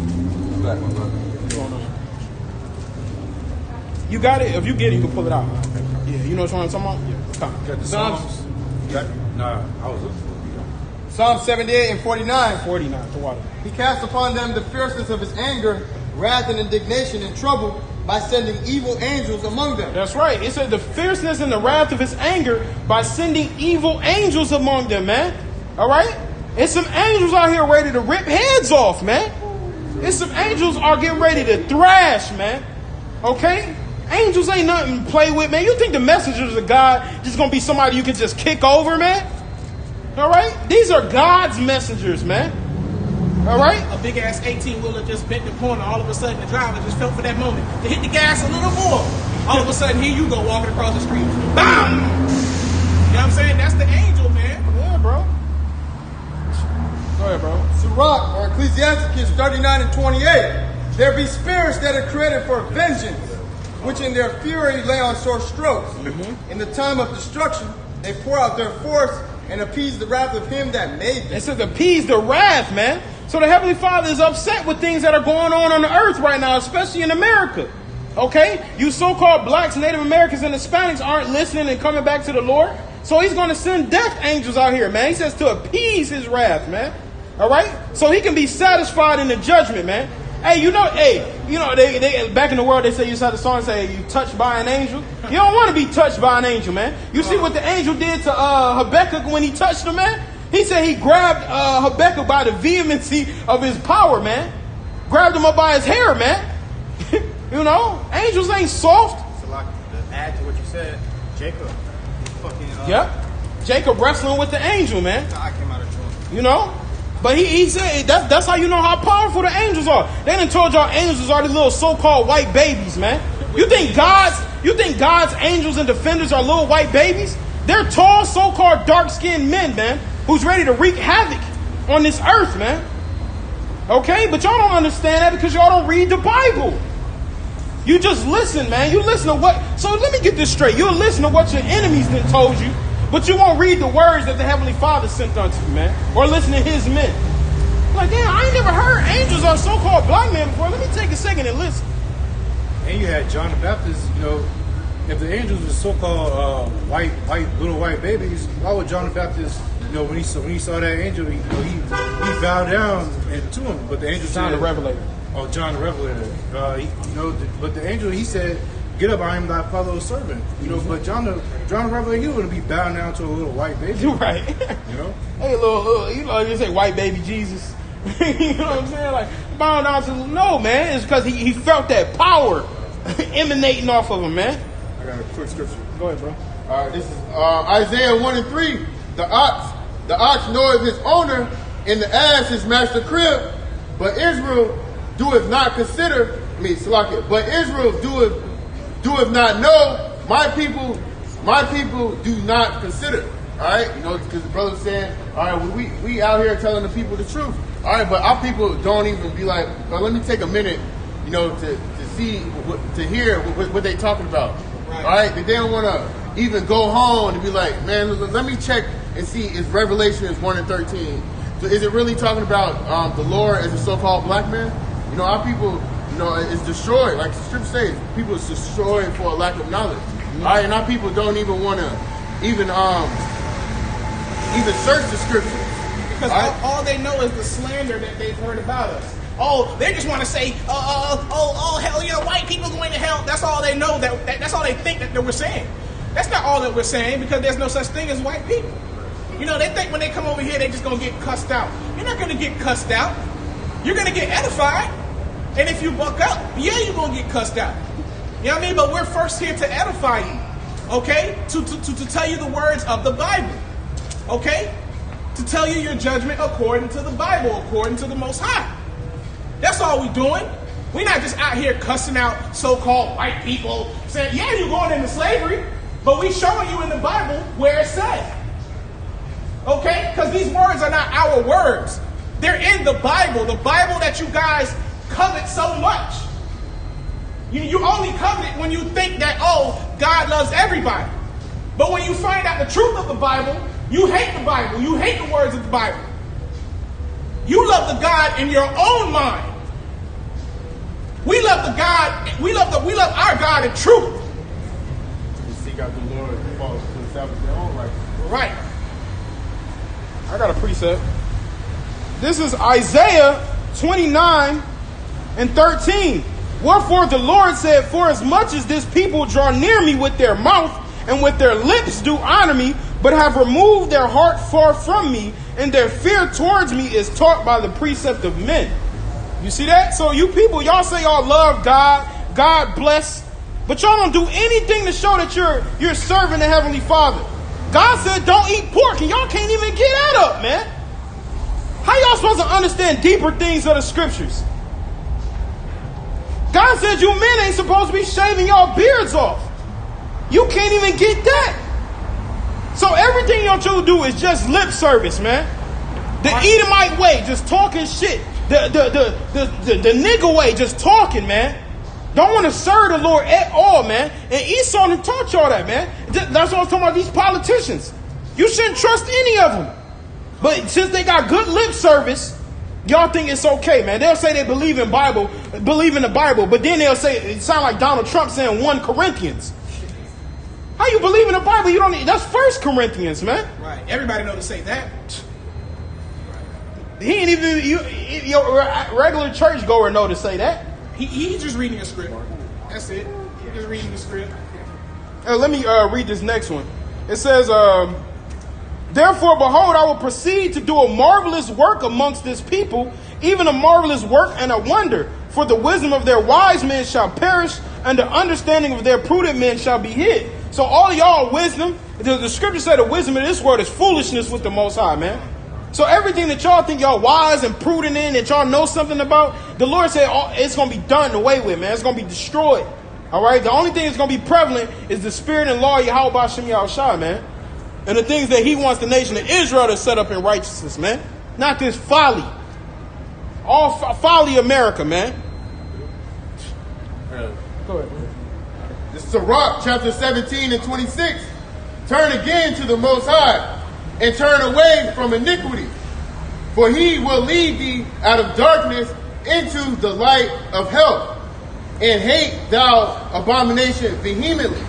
All right, and that's how you know if you really serve the Lord, if you really follow the Lord, because when you see a man hold another man, a woman being with a woman, a man being with a man, you're supposed to hate that.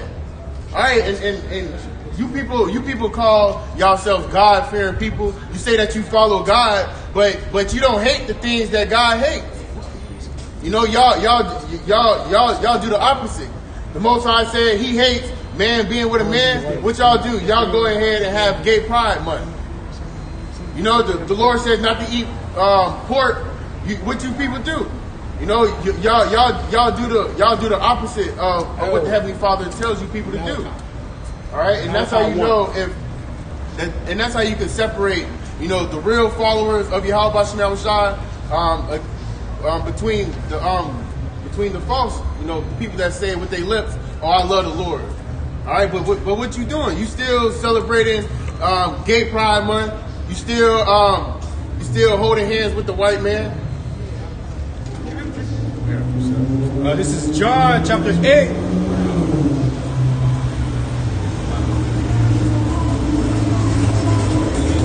John chapter 8, verse 44. Ye are of your father the devil, and the lusts of your father ye will do. He was a murderer from the beginning, and abide not in the truth, because there is no truth in him. When he speaketh a lie, he speaketh of his own, for he is a liar and the father of it. And that's what 2/3 of our people, they follow after, man. They follow after the devil, man. Or the adversary. Was he saying? I don't know. Whatever. He did. That's the example, though. You got Jesus Christ on your neck, but you got to shave. He's gonna be destroyed, man. Through. We ain't out here for no money. You know what I'm saying? Come back, man. Don't talk and walk away. Come back, man. See, Jake. Ain't got no balls. Talk all that shit and walk away, man. That's Esau shit, yeah. Jake just want to talk shit and walk, bro. I'll read this. This is John chapter 8, verse 44. Ye are of your father the devil, and the lusts of your father ye will do. He was a murderer from the beginning, and abode not in the truth, because there is no truth in him. When he speaketh a lie, he speaketh of his own, for he is a liar and the father of it, man.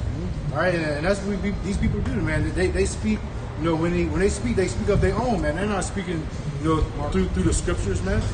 All right, these people, they say that God loves everybody. That's not in the scriptures, man.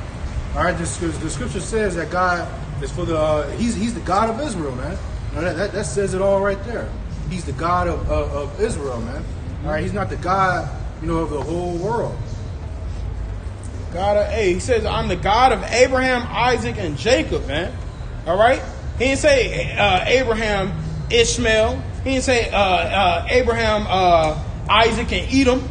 All right? I don't even sound right. I'm the God of Edom. Yeah, that's true, bro. No God even want to stand up. They close thing they got is Chesney, man. Ain't no God even them idol gods that the other nations set up, man. At least they better than Chesney ass. You're a fucking pedophile, a murderer. Yeah, man. But they got Jake following that people. But yeah, man. These are the ways of our enemies. These are the way of the oppressor, man. Okay. Can somebody give me John 10 and 10? Yeah, I'm over.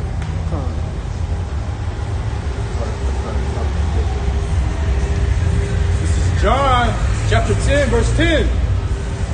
The thief cometh not, but for to steal and to kill and to destroy. I am come that they might have life. Hey, the Lord said he has come so that we might have life. Who you ignorantly call Jesus Christ and who you ignorantly call God are so-called black men. Okay? He said they come so that we may have life, man. When he said for God so loved the world, he's talking about the world of Israel, man. A nation of people. He ain't talking about everybody that walked this earth. Once again, my question. Tell me what have so-called white people done to be saved, man? Tell me. You can't tell me, man. Nobody can answer that question. Crickets. Silence. Go ahead. I am come that they might have life and that they might have it more abundantly. See that? So that we may have life and we can have life more abundantly, man. Because this ain't living. You people call this living, man? This is hell, man. Everything about your life is terrible, man. You're depressed. You're sad. All right? You doing drugs. You're smoking cigarettes. You seeing men walking around holding hands everywhere. You got shaved men out here, faces acting like women, women acting like men. This is hell, man. The Lord said he's trying to give us life that we may have it more abundantly, man. When you have a great abundance, man, you don't have a want for nothing. We waiting on that Revelation 21, man. We waiting on that peace, man. We waiting on that no more crying and sorrow and pain, man. Yeah, come on, go ahead and get that. That's what we waiting on, man. We waiting on you. How about Shemel say, this is my people. And we can say, this is our God, man. Hold on. Perfect timing. But this is what our people tell us. This is Malachi 1 verse 2. I have loved you, saith the Lord. Yet ye say, wherein hast thou loved us? That's right. That's the spirit that they coming in. Mm-hmm. You know what I mean? Because they don't know why they're in the position that they're in. They don't know why they're experiencing the hell that they're going through. But we're here. The Lord has sent us to tell them why. To tell them why they're going through the things that they're going through. To repent. So you can receive salvation. So you can receive everlasting life. So you can be a part of this everlasting kingdom. To be a part of the first fruits. Mm-hmm. To be a part of the elite of our people. Mm-hmm.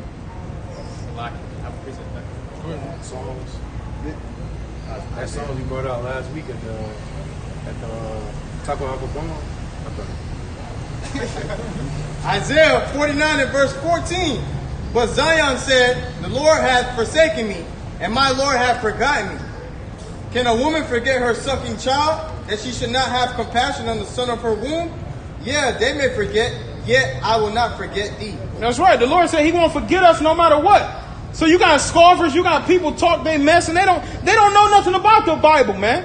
All right, you gonna go into a biology room, but your teacher is a damn math teacher?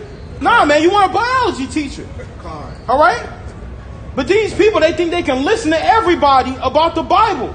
The Lord only sanctions certain men to understand the Bible and to give it to the earth, man. Why is that so hard to believe? All right, but everybody think they can pick it up, man. We living in a nation full of heretics, people that don't believe. Why listen to non-believers about spiritual things, man? Okay? People want to know what's next. All right? There's a cry for wine in the streets, man.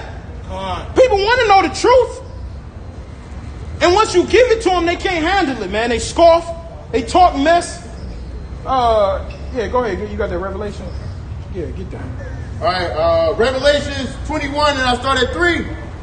And I heard a great voice out of heaven saying, Behold, the tabernacle of Yahweh Shai is with men, and he will dwell with them. And they shall be his people, and the Most High himself shall be with them and be their power. See, that's what we're waiting on, man. That's happening right now before our very eyes, man. The Lord is gathering his people, man. All right? It says, I will gather my people. They should say, this is my people. Okay? Why would that be special if everybody was included in that? It wouldn't be special then, man. It would just say, this is all people. Go ahead. Verse 4. And the Most High shall wipe away all tears from their eyes, and there shall be no more death, neither sorrow nor crying. See that? Neither. Go ahead, bro. Go on, you got it. I'll read it again. And the Most High shall wipe away all their tears from their eyes, and there shall be no more death, neither sorrow nor crying, neither shall there be any more pain, for the former things are passed away. See that? For the former things are passed away, man. No more crying, no more bills, no more death. You know? We got family members that's perishing, you know? And in real talk, the Wadi Yahweh Shemi outside for now, fixating our minds on death, man, to be able to understand death better. So now what's going on? So now when our family members, you got a family member or you got a friend that perished, you understand out there at peace. You understand out there in the spiritual realm. You understand that they ain't dealing with the things they were doing down here, man. My auntie's mother just passed like 2 days ago. And she called me, she was bawling, she was sad. You know, and I told her, I said, hey, look, she's at peace now.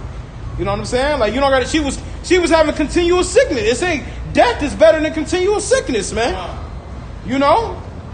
She's at peace now. You ain't got to worry about that no more. And shit, man. Before all hell break loose, she got the better end of the bargain. You know? All right, verse 5. And he that sat upon the throne said, Behold, I make all things new. And he said unto me, Write, for these words are true and faithful. What we saying is the words is true and faithful. If the Heavenly Father said it's going to happen, it's going to happen, man. All right? True and faithful, man. Right. All right? A mouth while I'm a wand, man. True and faithful. That's what we're praying to the Lord for. That's what we're seeking after, man. That's what we want, man. Hey, man, you should be tired of fucking bawling your eyes out. Your woman done cheated on you. Your job hates you. Your supervisor either might treat you like shit. You know? You should want this, man. We ain't gonna have to worry about that no more. We gonna be a complete... It says we're gonna be like those that dream, man. You know? This is the way out. This is freedom. Because we can imagine it. You know? We're seers, visionaries. We can see it, man. But all these people, all they see is this damn concrete road that's in front of them. No future, man. Bleak. Anybody got something? You can get Hosea 1 and 10. And Hosea 4 and 1 as well.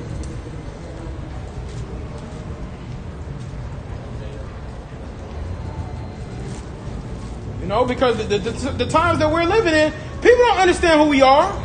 Y'all think y'all just killing so-called black people and Hispanics and Native Americans. We're God's children, man.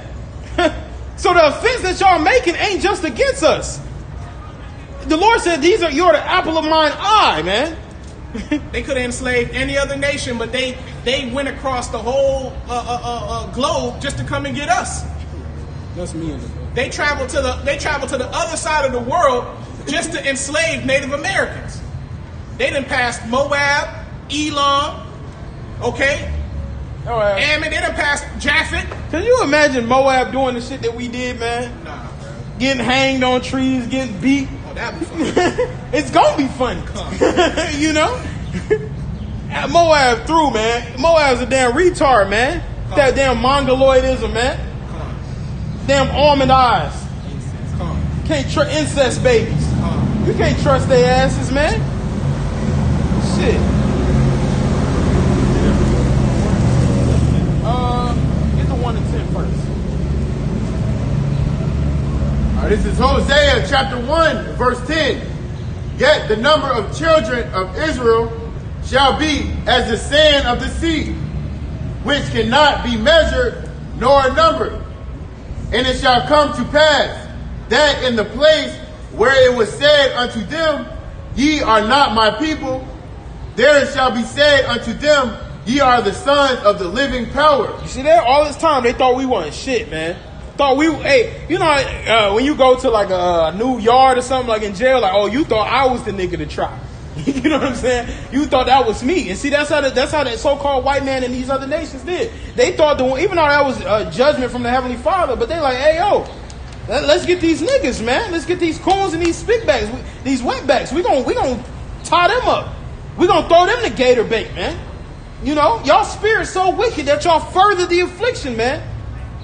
All right, that's how wicked y'all are, man. So the Lord gonna have judgment on y'all. This, and we want that, man. If you're in a righteous state of mind, you want that. Okay?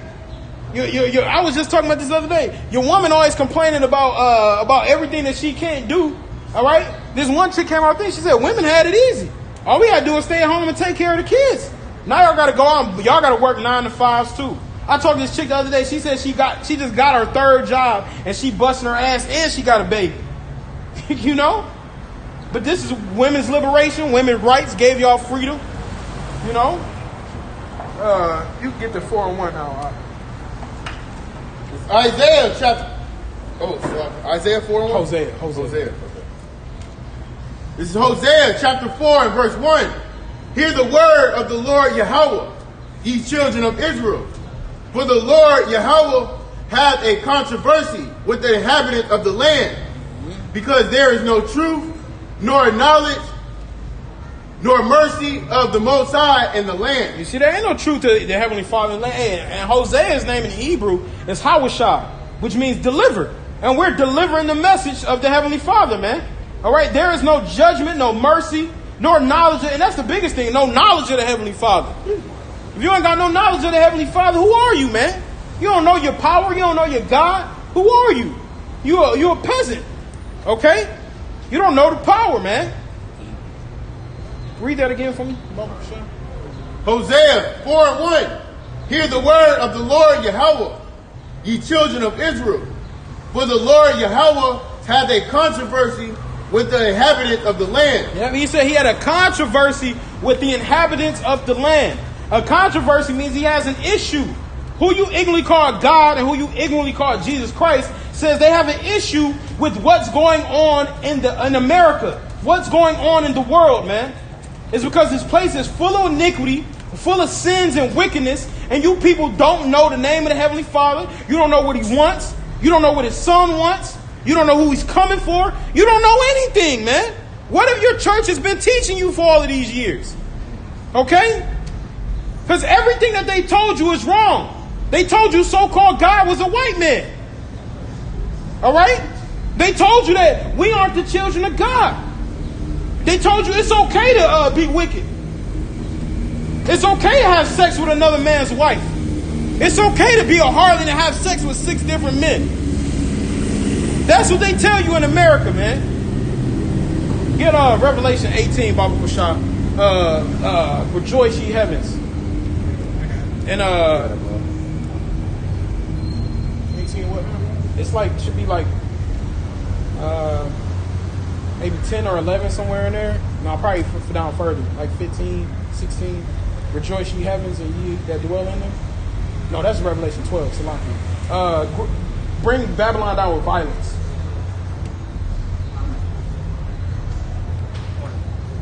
What'd you say? 20, yeah, that's it, 20. I'm thinking of Revelation 12. Okay, Revelation 18, verse 20.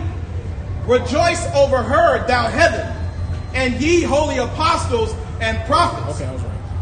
For the Most High hath avenged you on her. The Lord said He's going to avenge us on this devil, man. Go ahead. Come on. A mighty angel took up a stone like a great millstone and cast it into the sea, saying, thus with violence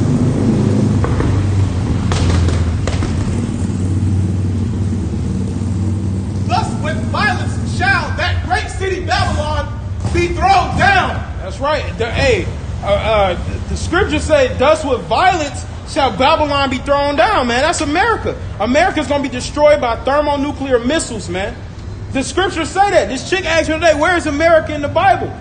Hey, that's it. You know? But if you don't understand ancient understanding, if you don't understand history, if you don't understand what Babylon means confusion. Okay? And this is the land of confusion. We just saw it when we got here, man. Dudes holding hand and thinking, yeah, that smell shit through. Yeah. I don't know where it came from either. You know what I'm saying? That's another reason we got to go. Babylon stink, man. Babylon stink. You be driving on the street, got your windows down, hair blowing a little bit. Next you get yeah, man. What the fuck is that, man? It's coming through your vents. Now you try to roll the windows up. The smell trapped in the car now, man. You know, we got to get out of here, man. It smells like sewage and dung. It's landfills everywhere. Hitting the switch in your air conditioning system to circulate the air in the car. Right. Yeah. You try to get some fresh air. You be like, nah, fuck that shit through, man. You can't win in this place, man. So the Lord says, with violence, Babylon gonna be brought down, man. Yeah, when I be at the plantation, we work right next to like a little dumpster, and I be seeing them all them birds over there at that dumpster gathering around there eating that filth. Man, yeah, man. Go ahead. One more part. And it says, and shall be found no more at all. Whew. It says, America, as you know it, is going to be found no more at all, man. Right. And that's beautiful, man. We want America to be destroyed, man. They're going to be found no more at all, man. We going back to the other side of the world. Yeah, man. We ain't trying to be in this place, man. Why we want to be here with you people, man? We can't even trust you people. You want to be surrounded by people you can't trust, man. People that's going to kill you and shoot you at every moment's notice, man. America need to be destroyed, man, and we rejoicing. That's why I said, rejoice, ye holy prophets, man. Okay? We're rejoicing at the downfall of this place, man, because when this place falls, that means it's time for us to rule and reign, man. All right? Anybody got something? Go ahead, bro. Bring it out. To back you up. Isaiah 32 and verse 18, it says, and my people shall dwell in a peaceable habitation, and in sure dwellings, and in a quiet resting places. You see that? Hey, sure dwellings and quiet resting places, man. You know, you talk to some of them Edomites who live in them nice neighborhoods. I be like, you like it out here, man? Yeah, it's quiet. You know? Right. You know? That's Mark on his game. You know? They live in a quiet, but this is what the Lord said. We're going to have rest from all of our enemies round about, man. All right? We're not going to have to worry about our enemies messing with us no more, man. No, I do. You know, we ain't going to have to worry about them wrestling on. We're going to be the next rulers, man. We're going to be the ones putting the feet on the knees on the necks, man. You know, that's what we want, man. And it's coming. See, the thing is, when you go into their neighborhoods, yeah, it's quiet, but they don't have that family environment like Jake has that family environment. Like, yeah, they're in their kingdom, but it sucks. Yeah, they got nice things, you know, and stuff like that, but they don't know how to live in their glory. They don't know how to live. All right now. You know? But when we get into our kingdom, we're gonna have much greater things. But the most greater thing we're gonna have is we're gonna have Yahushua with us, man. We're gonna have the Spirit of the Lord with us. We're gonna have the spirit of family amongst us. You know, we're gonna be able to enjoy each other, man. Esau, they don't enjoy each other in their communities. They still got to worry about, you know, somebody robbing them. Right. You know, because the vibrations they put out in this world, you know, it trickles down to them. You got people who want to steal from them, but in our kingdom, man, it's going to be complete righteousness from everybody. And it's funny because when you go over there, let's say if you know somebody over there, you know, they're going to want you to, why didn't you lock the car door? From who?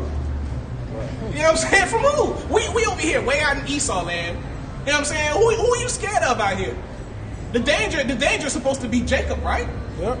Jacob ain't nowhere near where they are, but yet they're scared. Yep. It's the Edomites you got to worry about, man. It's the you walk down the street and you got a dude that look like a gangster, and you got a so-called white man in a 3-piece suit. You got to worry about the man in the 3-piece suit, man. He's the evil one, man. All right, the so-called white man has always been evil, man. Let's get Habakkuk, the 2nd chapter, man. And those are the undercover, KKKs. Right. Because I was watching Black Klansman last night. The high elite white people, so-called white people, man, all right, they're the ones in the KKK masters. Mm-hmm. Yep. No, we didn't. But if you are, right. If shoe fits, wear it. all of your police officers and your judges, they had on KKK suits and they just took it off, man. They put on a badge. That's it, man. Go ahead, bro. Yeah, I believe that's one, man. The spirit that's within them. It's probably like 4. It's probably 4 or 5.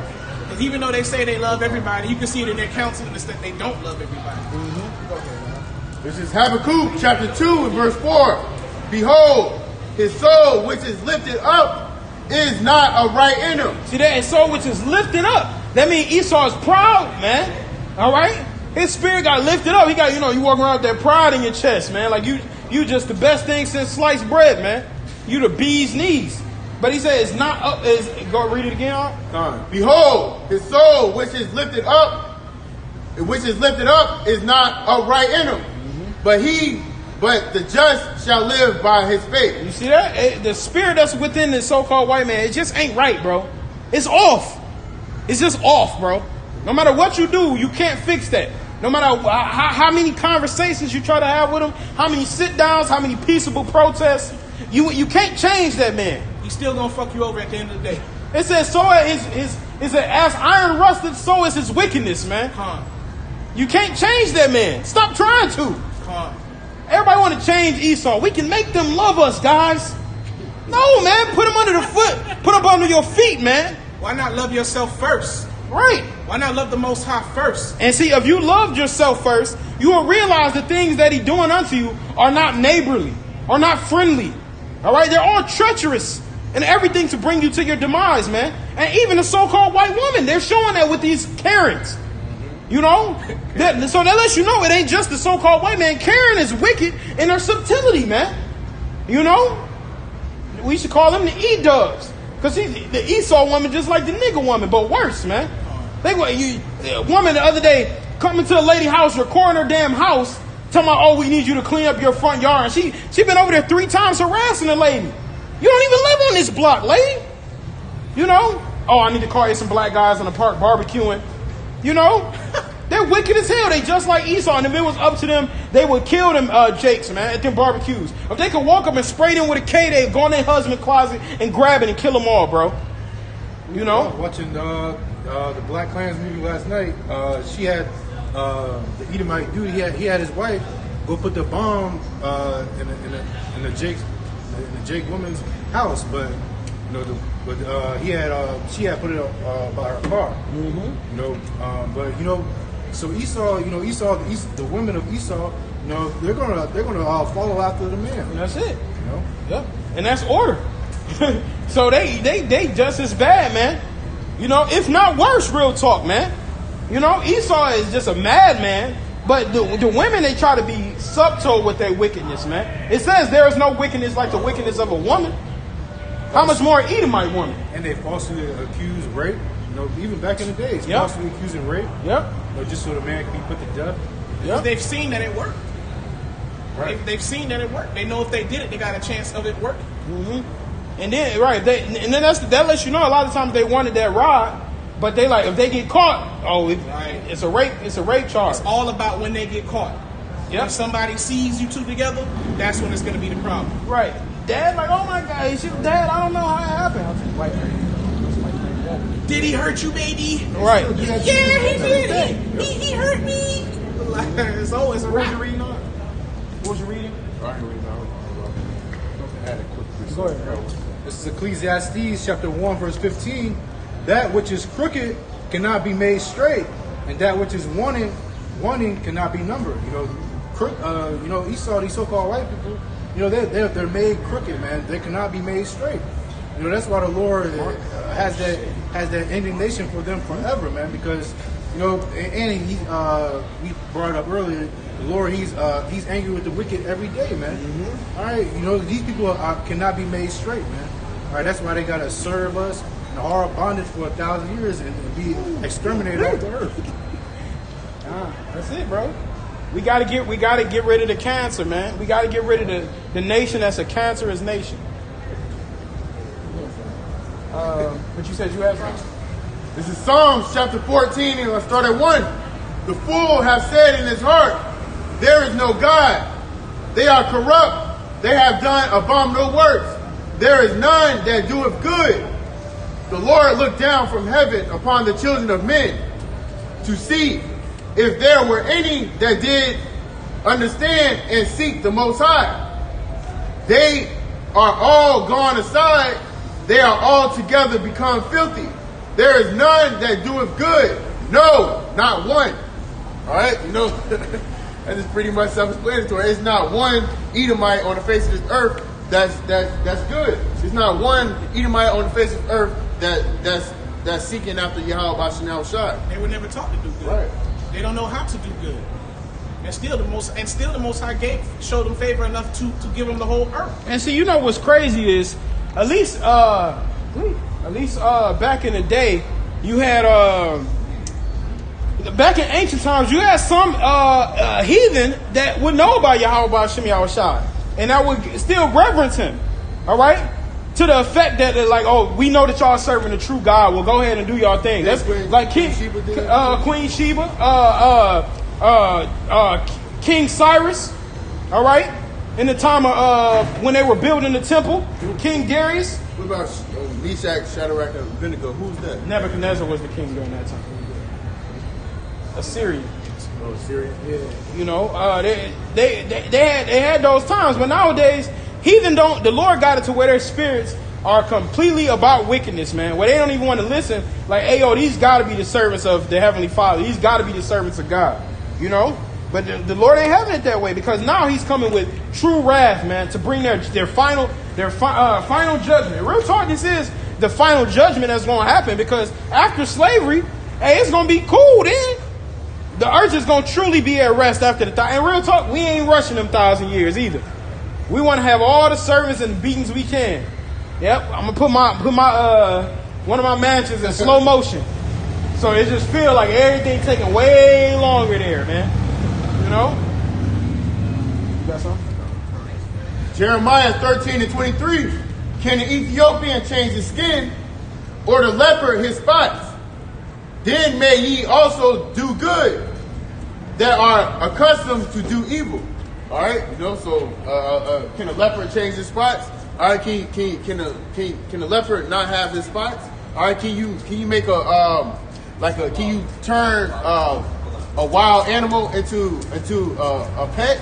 You know, no, you can't change the way that the Most High have created these so-called white people. You can't change the way that the Most High created you can't change the way that the Most High created these wild beasts. All right, you can't turn a tiger into a dog. You know, it just don't work like that. So it's the same thing with these so-called white men and these white people. All right, the Edomite woman is the same thing. All right. He got something. Also, you mentioned Job 18. You might as well bring that out too after you get this. This is like 7. Yeah, that's it. This is Job chapter 12, verse 7. But ask now the beasts, and they shall teach thee, and the fowls of the air, and they shall tell thee, or speak to the earth, and it shall teach thee, and the fishes of the sea shall declare unto thee. Yeah, go ahead. Who knoweth not in all these that the hand of the Lord Yahweh have wrought this? That's right. So at the end of the day, the animals know, the fish know, the trees know. They know who the Heavenly Father is, but they also know who the wicked of the earth is, man. If these trees could speak, they would say you so-called white people are defiling the earth, man. All right? If the fish were able to speak, they would let you know that the so-called white people is the reason for the oil spills, man. All right? There was an actual monkey that did sign language and said that humans are destroying each other. Yeah, see? It was like See? a gorilla or something. Yeah, something like that. Yeah, and humans are destroying each other. You see that? They're destroying the earth. Even I be watching some weird shit, but it was this show. It's this movie called Fantastic Beasts: The Crimes of Grindelwald, and basically he was saying he was like magical and shit, had magic powers, and he said we got to destroy all the non-magics.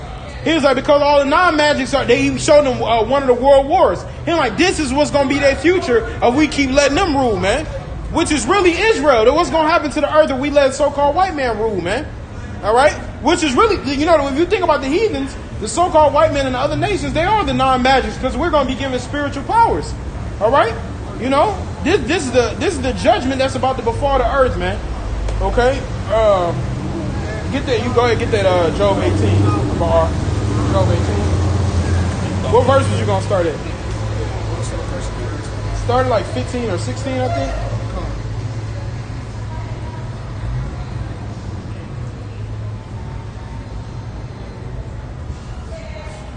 Wherever you like. No, I mean at this point, I kind of dropped it a while ago. But, Wherever you like. This is Job 18, verse 5. It says, "Yea, the light of the wicked shall be put out; the spark of his fire shall not shine." Okay, and it says, "The light shall be dark in his tabernacle, and his candle shall be put out with him." That's right. Okay, so Esau is not going to have any light, man. Okay, at this time, Esau doesn't. Other than the plans that he has, he really doesn't know what's going to happen in the future. Okay, so his light is going to be put out, man. Okay, and his candlestick is getting ready to be put out, and ultimately, it's going to be put out after the 1,000 years of slavery. Okay, but he's going to be in outer darkness, man, because soon. I mean, actually, at this point, the Most High is in control. I have mentioned it before that the fan, the scripture says the fan the fan is in the hand of the Most High. So they're going to lose control of the things that they've planned. Okay, so the things that they want to accomplish is not going to accomplish. But let me read that again. It says, "Yea, the light of the wicked shall be put out; the spark of his fire shall not shine. The light shall be dark in his tabernacle, and his candle shall be put out with him. The steps of his strength shall be straightened, and his own counsel shall cast him down," man. And his counsel shall cast him down, man. Okay? Like I said, everything that they plan to destroy Jacob, the Most High is going to turn that upon them. Okay? They're trying to lay a snare for Jacob, which 2/3 of our people are going to fall in that snare, but Esau is going to fall in that same snare too. Okay? Hey, it says the light in the candle in his tabernacle shall be put out. When you gotta imagine you're in a building and your light source is the candle.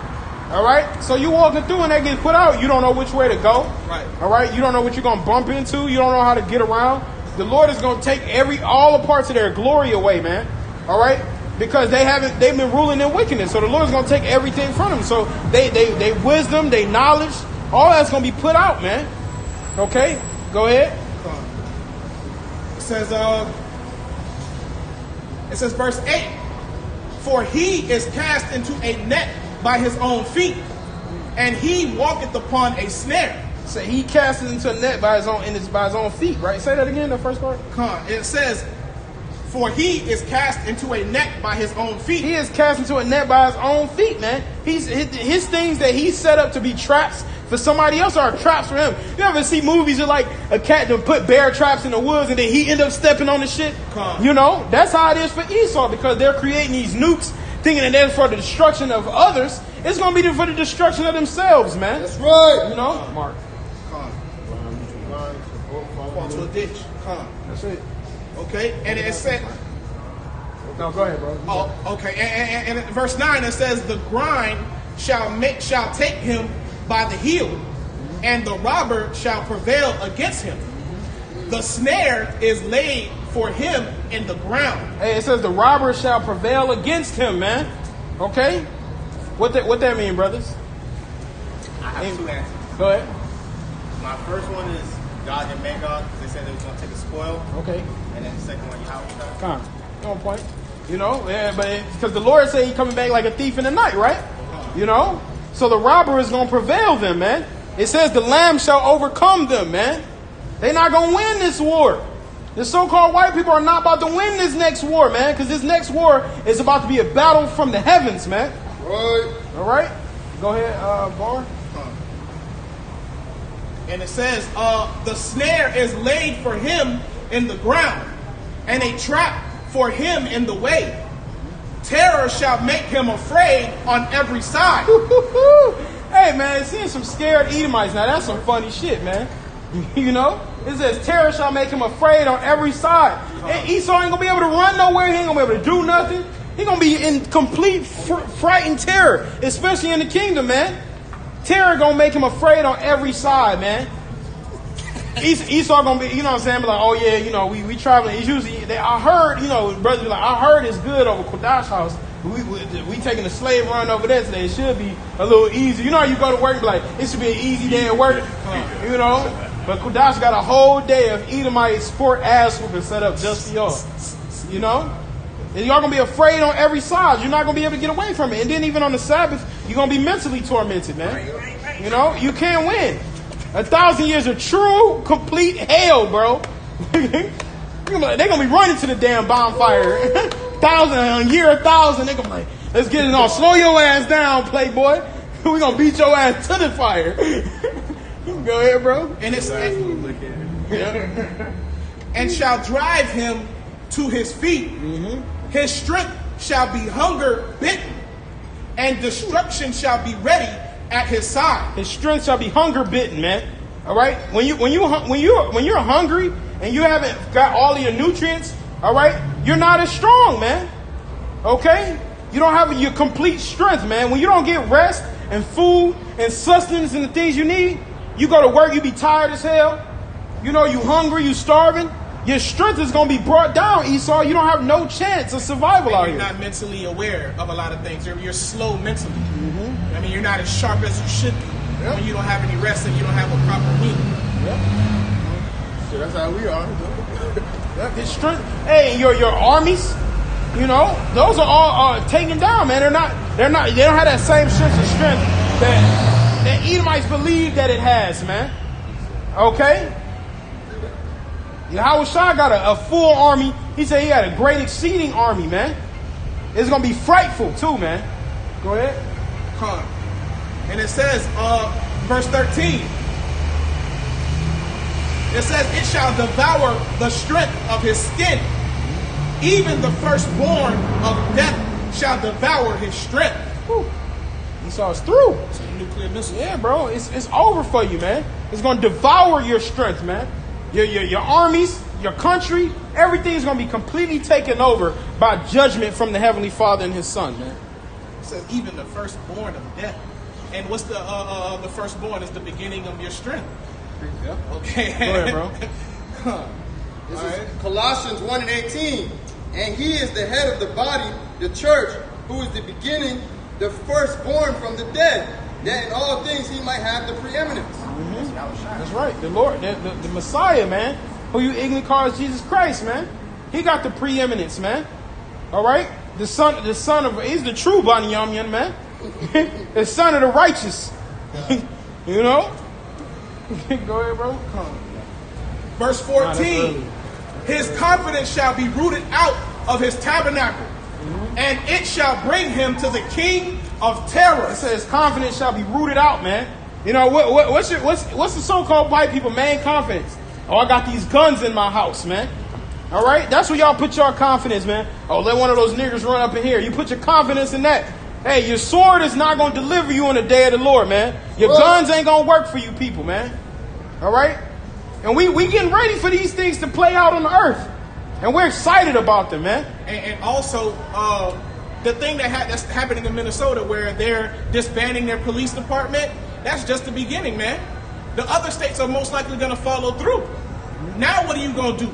All that pride that you're walking around with, when there's no more police department, what is these average Edomites going to do? They're going to be completely scared of Jake, man. Yeah, the truck driver says the states that's defunding the police, that the truck driver is not going into that state. Come on. So that's going to lead into famine. So no food entering in. Come on. No oil, no nothing. No nothing. True. Okay. Verse 15.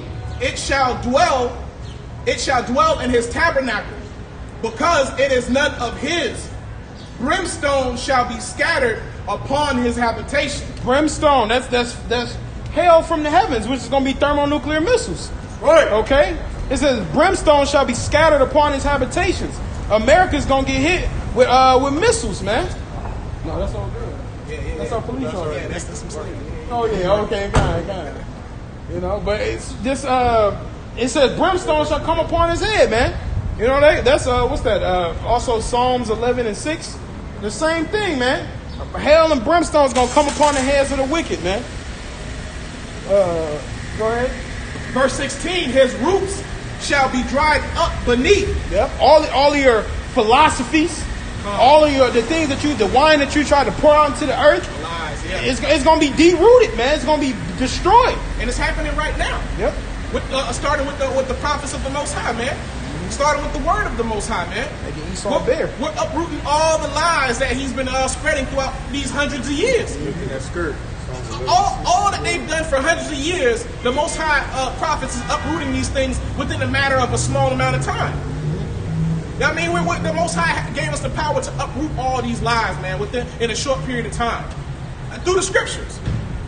Okay, and the Most High put the Spirit on random people, random men to bring out truths, man, bring out the wickedness of Esau, man. But then that's all the Spirit of the Lord, man, because the Scripture says that their tongue shall fall upon each other, man, shall fall upon themselves, man. You know, they're telling on each other, man, about their wickedness. Being divided. House divided. Can't stand. And that's all because of the Spirit of the Lord. Okay?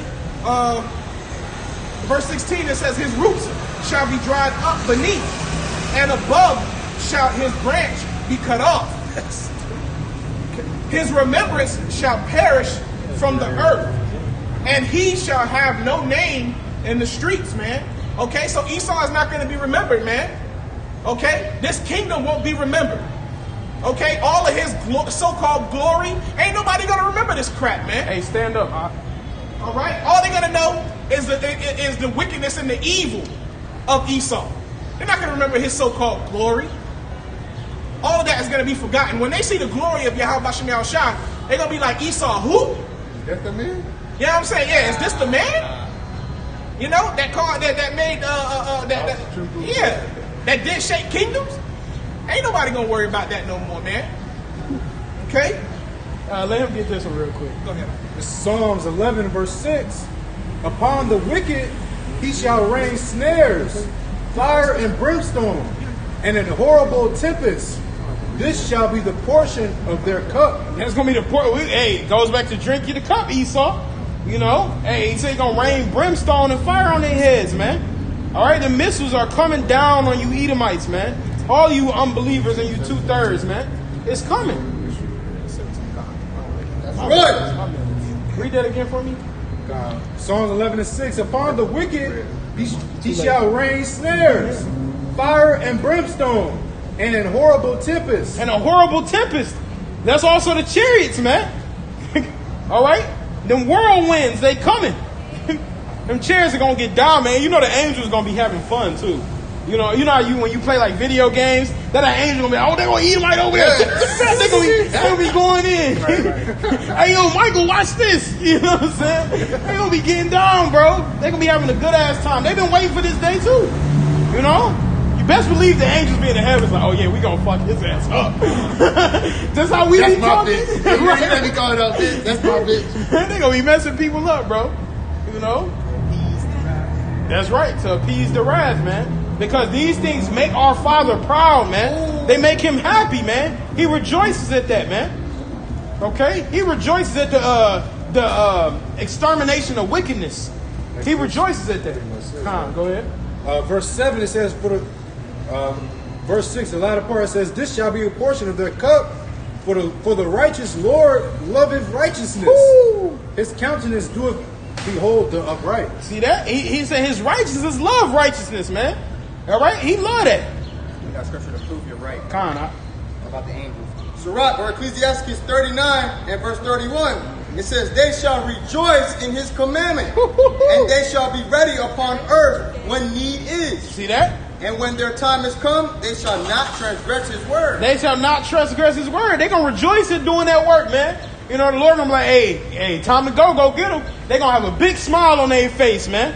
All right? And they said they don't transgress his commandment. See, and this is how you know that there was no angels going against the Heavenly Father, man.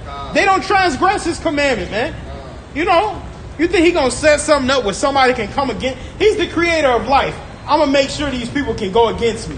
Like, nah, bro. I'm going to make them in complete subjection under me, man. But they're going to rejoice in that the same way we do, man. All right? You can continue on yours, R. Because I think you got like 2 more verses. Start 18. Job 18 and 18.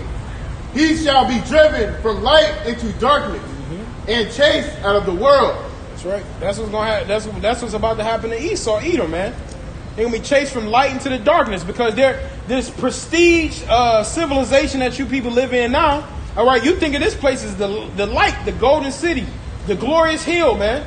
All right, but you're about to be going into darkness. You're about to be in complete slavery and hard bondage. Well, earlier we read the hard bondage wherein we were made to serve.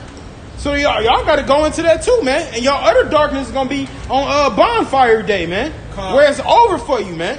No, a world without Edomites, man. You talking about paradise. No more deception. Yep. No more lies. Yep. The earth is going to be singing, man. The birds, the trees. Yep. The water is going to be crisp again, man. We'll be able to drink from the river again. Right. You can drink city punch now. That's what we call it, tap water. You know what I'm saying? You drink the water come out of these bitches. Your ass, you having headaches, your body feeling all weird. Put it in a water bottle, it ain't even white. It's like through-ish. You know, it's out of there, bro. But in the kingdom, we got faucets, everything, springs, natural springs, all of that, man. It's gonna be beautiful, man. You know. He shall neither have son nor nephew among his people, nor any remaining in his dwellings. Nor any more remaining in his dwellings, man. All these places that they think are like America, ain't nobody gonna be living over here no more.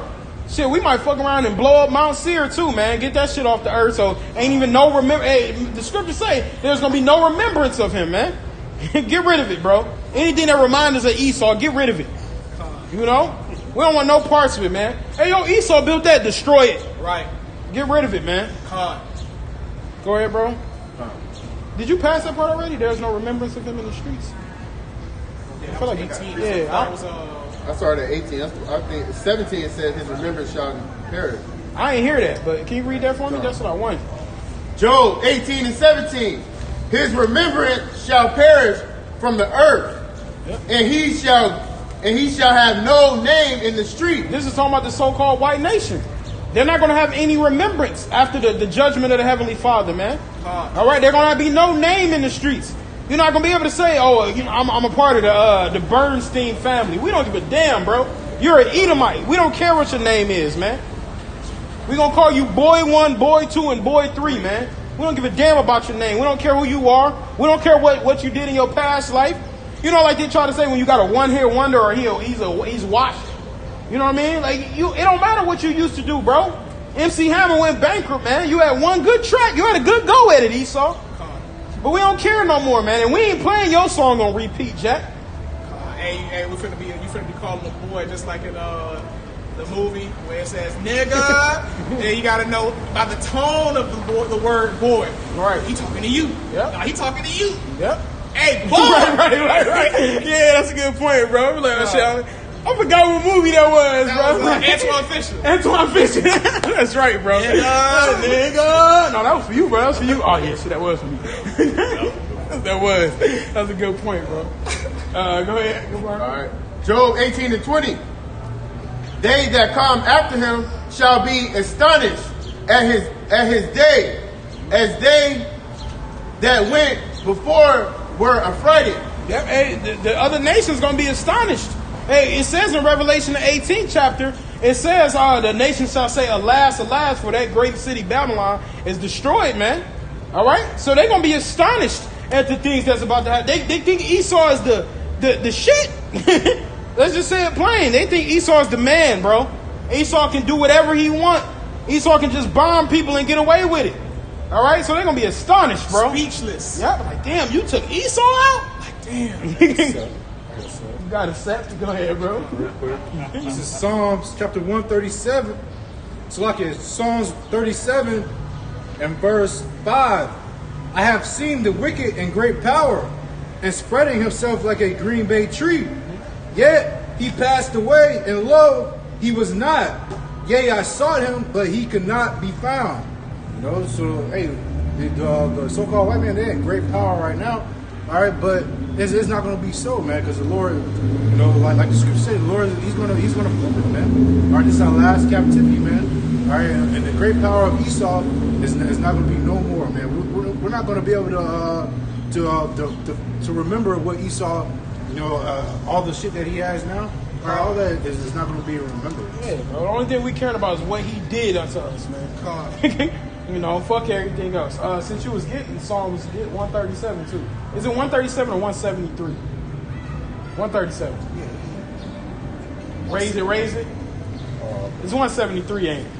137. 137. I'm about to say. Y'all know I got a little bit like, dyslexia. You know, dyslexia. Y'all know I know it's 1 Timothy and 2 Timothy. I can say the chapter, but it's one or the other, bro. I always give y'all two options. Go ahead.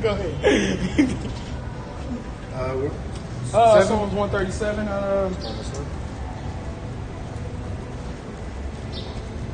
Yeah, we start at 6. Start at 6. Psalms chapter 137 and verse 6. Ain't no Psalms 173. That's what I was saying. I was going to tell you that. I'm like, yo, where is that? Go ahead, bro. It says, if I do not remember thee, let my tongue cleave to the roof of my mouth.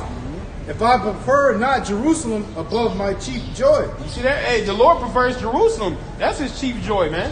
All right, his people. The Israelites are his chief joy. Go ahead. Remember, O Lord, Yahweh. And that land. But go ahead. Remember, O Lord Yahweh, the children of Edom in the day of Jerusalem, who said, race it, even to the foundation thereof. That's right. Hey, remember Edom. For all the things Edom done to us, man. Remember him. Lord, don't you forget Edom. And he said he gonna put his wrath in us, man. He gonna put his indignation in us. So the Lord's remembering that. He gonna be all right, brothers, when you get in them new bodies, he gonna fill all of that information into that new body and that mind with all of the things Esau done did, man. So then we gonna remember. All right? He said, Jerusalem, raise it, man. Go ahead.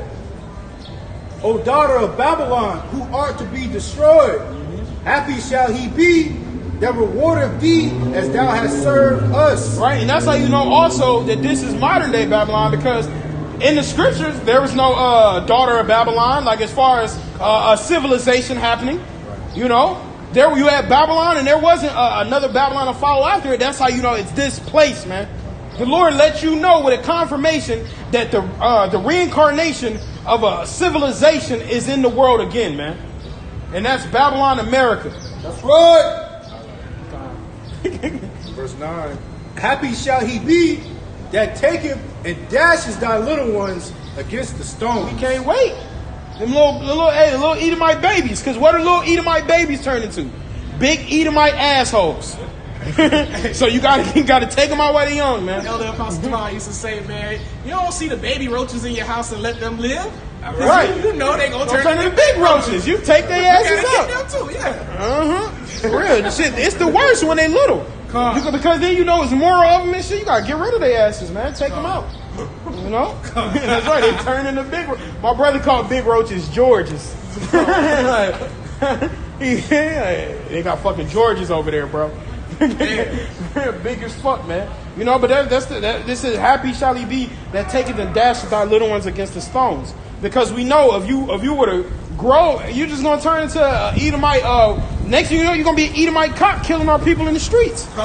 So we gotta take it all out, and that's a part of that root. All right, like we said, that root should be dried up. Your children are part of your system. Okay. So that's why we got to get rid of all the Edomites, man. And what's wrong with that? They tried to do that with us. They did. They just didn't know how to make it work. Because the more they afflicted us, the more we grew. Right. You can't, but with Esau, that's not going to be the case. Right. The more they afflict, they're going to die. The Edomites are a weak nation. You know, they're going to perish, man. You know? What time is it? 4. Okay. Anybody's got any final scriptures? I mean, y'all can go in. We can keep rolling through the spirit. Isaiah 14 and verse 21. I'll start at 20. I'll start at 19. Isaiah 14 and 19. But thou art cast out of thy grave like an abominable branch, and as the raiment of those that are slain, thrust through with the sword that go down to the stones of the pit, as a carcass trodden under feet. Thou shalt not be joined with them in burial, because thou hast destroyed thy land and slain thy people. The seed of evildoers shall never be renowned. Prepare slaughter for his children, for the iniquity of their fathers. That's right. It says the seed of evildoers shall not be renowned. And when you get a renowned name, is to be like well known, be established. You know what I'm saying? And it says the seed of evildoer will not be renowned, man, because the Lord we try to do away with wickedness. So the seed of evildoers, we got to cut that off at its source, man. All right, go ahead, bro. Prepare slaughter for his children, for the iniquity of their fathers, that they do not rise nor possess the land, nor fill the face of the world with cities. For I will raise up against them, saith the Lord of hosts, and cut off from Babylon the name and the remnant, and son and nephew, saith the Lord. See that? The Lord got to take them all out, man.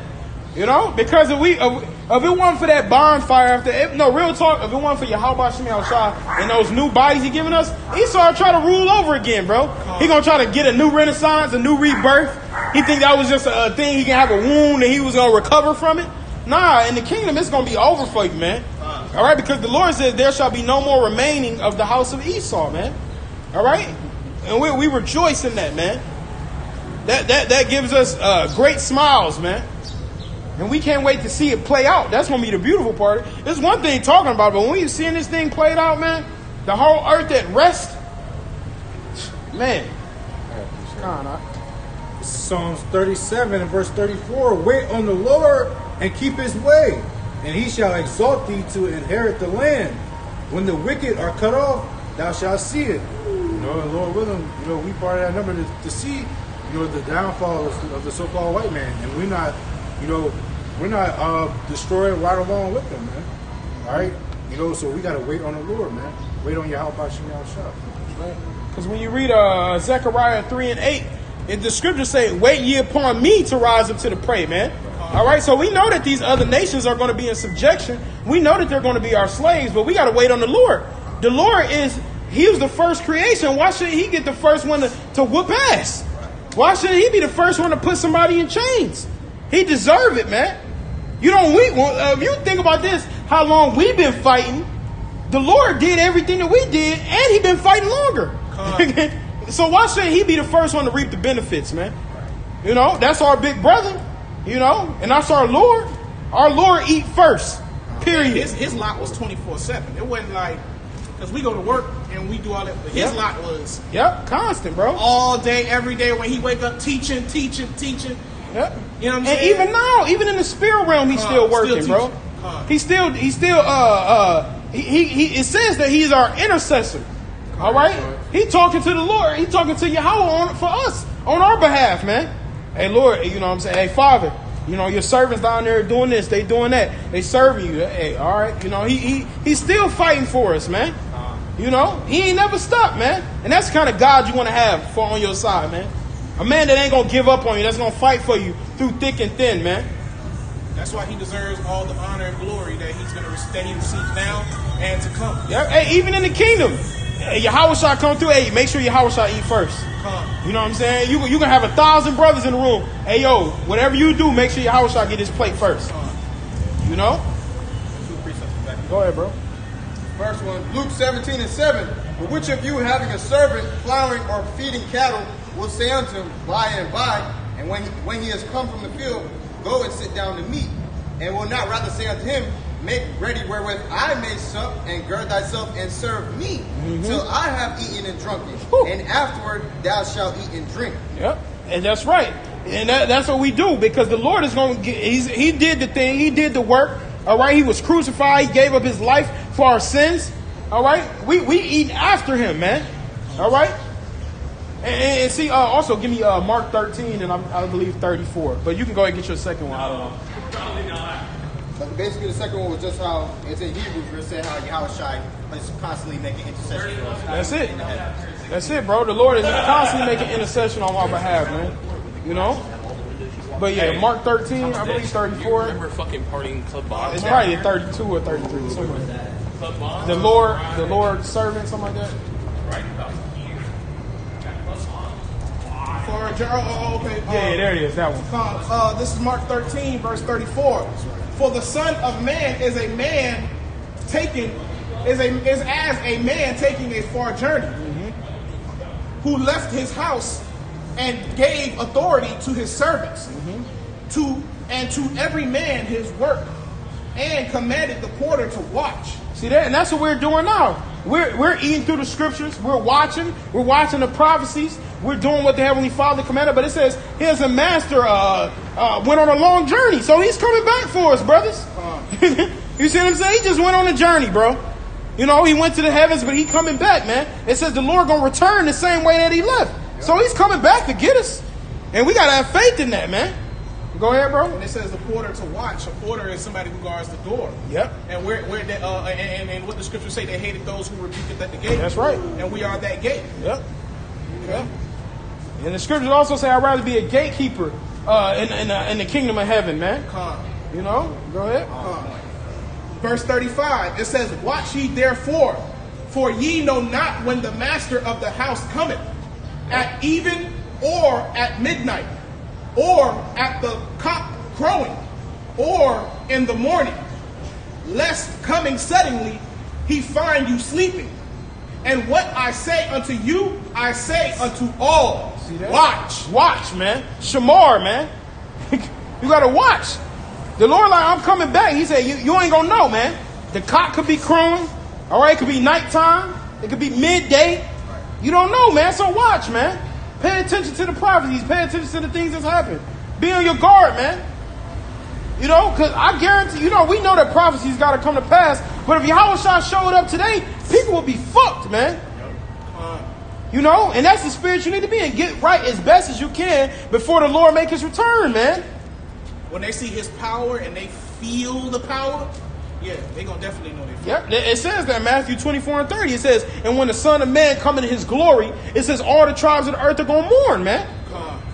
You know? And because it's similar to the feeling of what they always call people with a lot of money like whales and stuff like that. Could you imagine in a pool of water, you're in the pool of water and you feel, you don't even have to look at the person, you feel this energy just stepped into the water. That's how it's going to feel when the Lord comes. I'm from Israel, so I represent. Hold on. But hold on, come back. Give us 2 minutes. Give him 2 minutes. So you said you from Israel. Yeah. Are you Jewish? Yeah, I was born Jewish. So Sephardic. My dad's Spanish. And but you okay.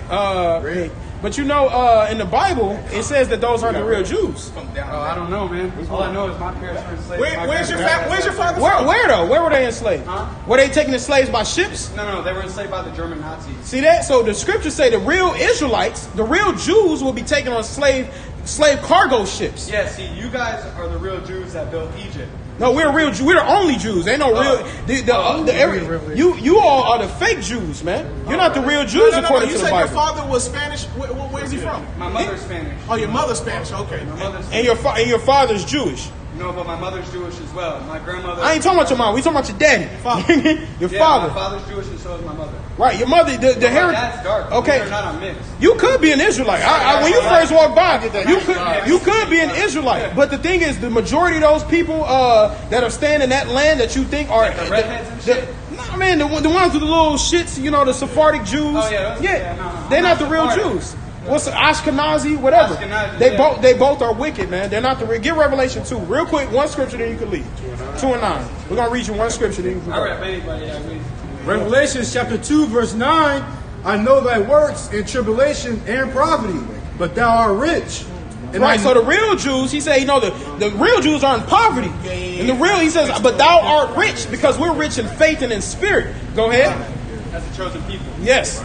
And I know the blasphemy of them which say they are Jews. I know the lies of them that say they are Jews. And are not. And are not. But are the synagogue of Satan. They're the synagogue of Satan. They're the ones ruling the earth in wickedness. They're the ones, the fake ones. I'm a real one, bro. My dad. Hey, you could be an Israelite, but hey,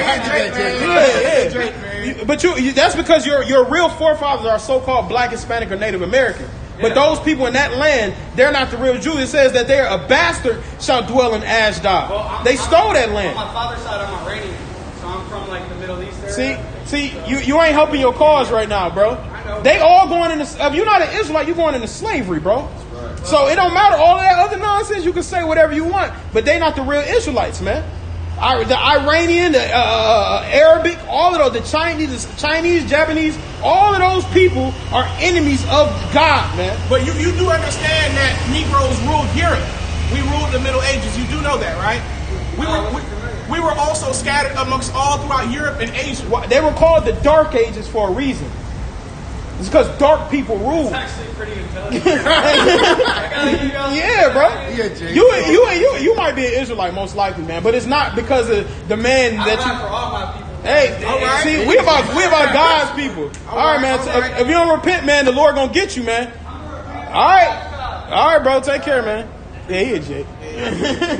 You know, but he don't understand that he's a Jew by heritage and bloodline, not by what his father told him he was. Right. What did he mean when he? No, what was your question? What did he mean when he said that? How we the Jews who went through. See, that built Egypt. Right. That's a different. We are. See, that's what you don't understand. We are the Jews that built Egypt. You know what I'm saying? So he don't get that. But he said my parents went enslaved under the Germans. You know, but that's what I said. Don't get it twisted. Other nations have been in captivities. All right, but it says we read Daniel the 9th chapter and I think the 26th verse. It says that there is no destruction that's been like unto the daughter of Jerusalem. So ain't no slavery or captivity been like what's been done to the so-called blacks, Native Americans, and Hispanics. They've had little slaveries here and there, but they don't compare to us getting sold on cargo slave ships. Our slavery was so bad, we lost our nationality. Get Jeremiah 17 real quick, 17:4. That's how bad our slavery was, man. It was so bad that we forgot who we were, man. All right? That's a hell of a slavery, man. Jeremiah 17, verse 4. And thou, even thyself, thou shalt discontinue from thine heritage that I gave thee. And I will cause thee to serve thine enemies in the land which thou knowest not. For ye have kindled a fire in mine anger, which shall burn forever. See that? The Lord said he was going to be mad. He's going to be upset at the things that we did until Yahushua comes back, man. Okay? And now he's having his mercy fall upon us now. But he said we would discontinue from our heritage, man. You know, and Micah 2:2 says that they should oppress a man in his house and a man in his heritage. You know, that's how bad our slavery was. So when people try to add, and then they try to add up little things like, oh, the Holocaust had 6 million people. Over 100 million people died in our slavery, man. You know, it's a big difference. You can't compare, bro. If I got a paycheck for let's 6 take million, big bank, take little bank. All right, that's you not got 100 mil on you, and I got 6 mil. Yeah, that's bro, right. we in 2 different categories, man. I'm pulling up in the Phantom Rolls Royce, and you pulling up in whatever. You got a damn Mazda outside, bro. How you doing, bro? Yeah, bro, nah, man. You ain't even in the same ballpark, bro. Get your bread up, homie. You know? But you had something? Somebody had something? All right. Well, you know. Okay, go ahead, bring it out. It'll be the last one. It was just in Acts, the 2nd chapter. Acts chapter 2, starting at verse, let's go to the point. Verse 9. 8, Slakia. And how hear we every man in our own tongue wherein we were born, Parthians, Medes, and Elamites, and the dwellers in Mesopotamia, and in Judea, and Cappadocia, and Pontus, and Asia, Phrygia. What's this? Verse 10? Phrygia, something like that? Phrygia. Okay, Phrygia, Pamphylia, in Egypt, and in the parts of Libya, about Cyrene, and strangers of Rome, Jews and proselytes, Cretes and Arabians. We do hear them speak in our tongues the wonderful works of Yahweh Bashem Yahushua. So people are scattered all abroad, man. Scattered everywhere, man. You know, he said he think he a Amalekite. He probably a Jake, man. Yeah. There's a great possibility he's an Israelite. Because he came off like an Italian. When he when he first walked up, I was like, yeah, he looked like a Jake. First off, before he through the pound, you know, when he talked, there ain't no Edomite sauce right there. You know, Edomite sauce is bland. Gaval was mentioning how when we ran into that other Edomite, that other Amalekite dude, 3 Amaleks, remember? that bratty little, you know what I mean? He was an Edomite. Yeah.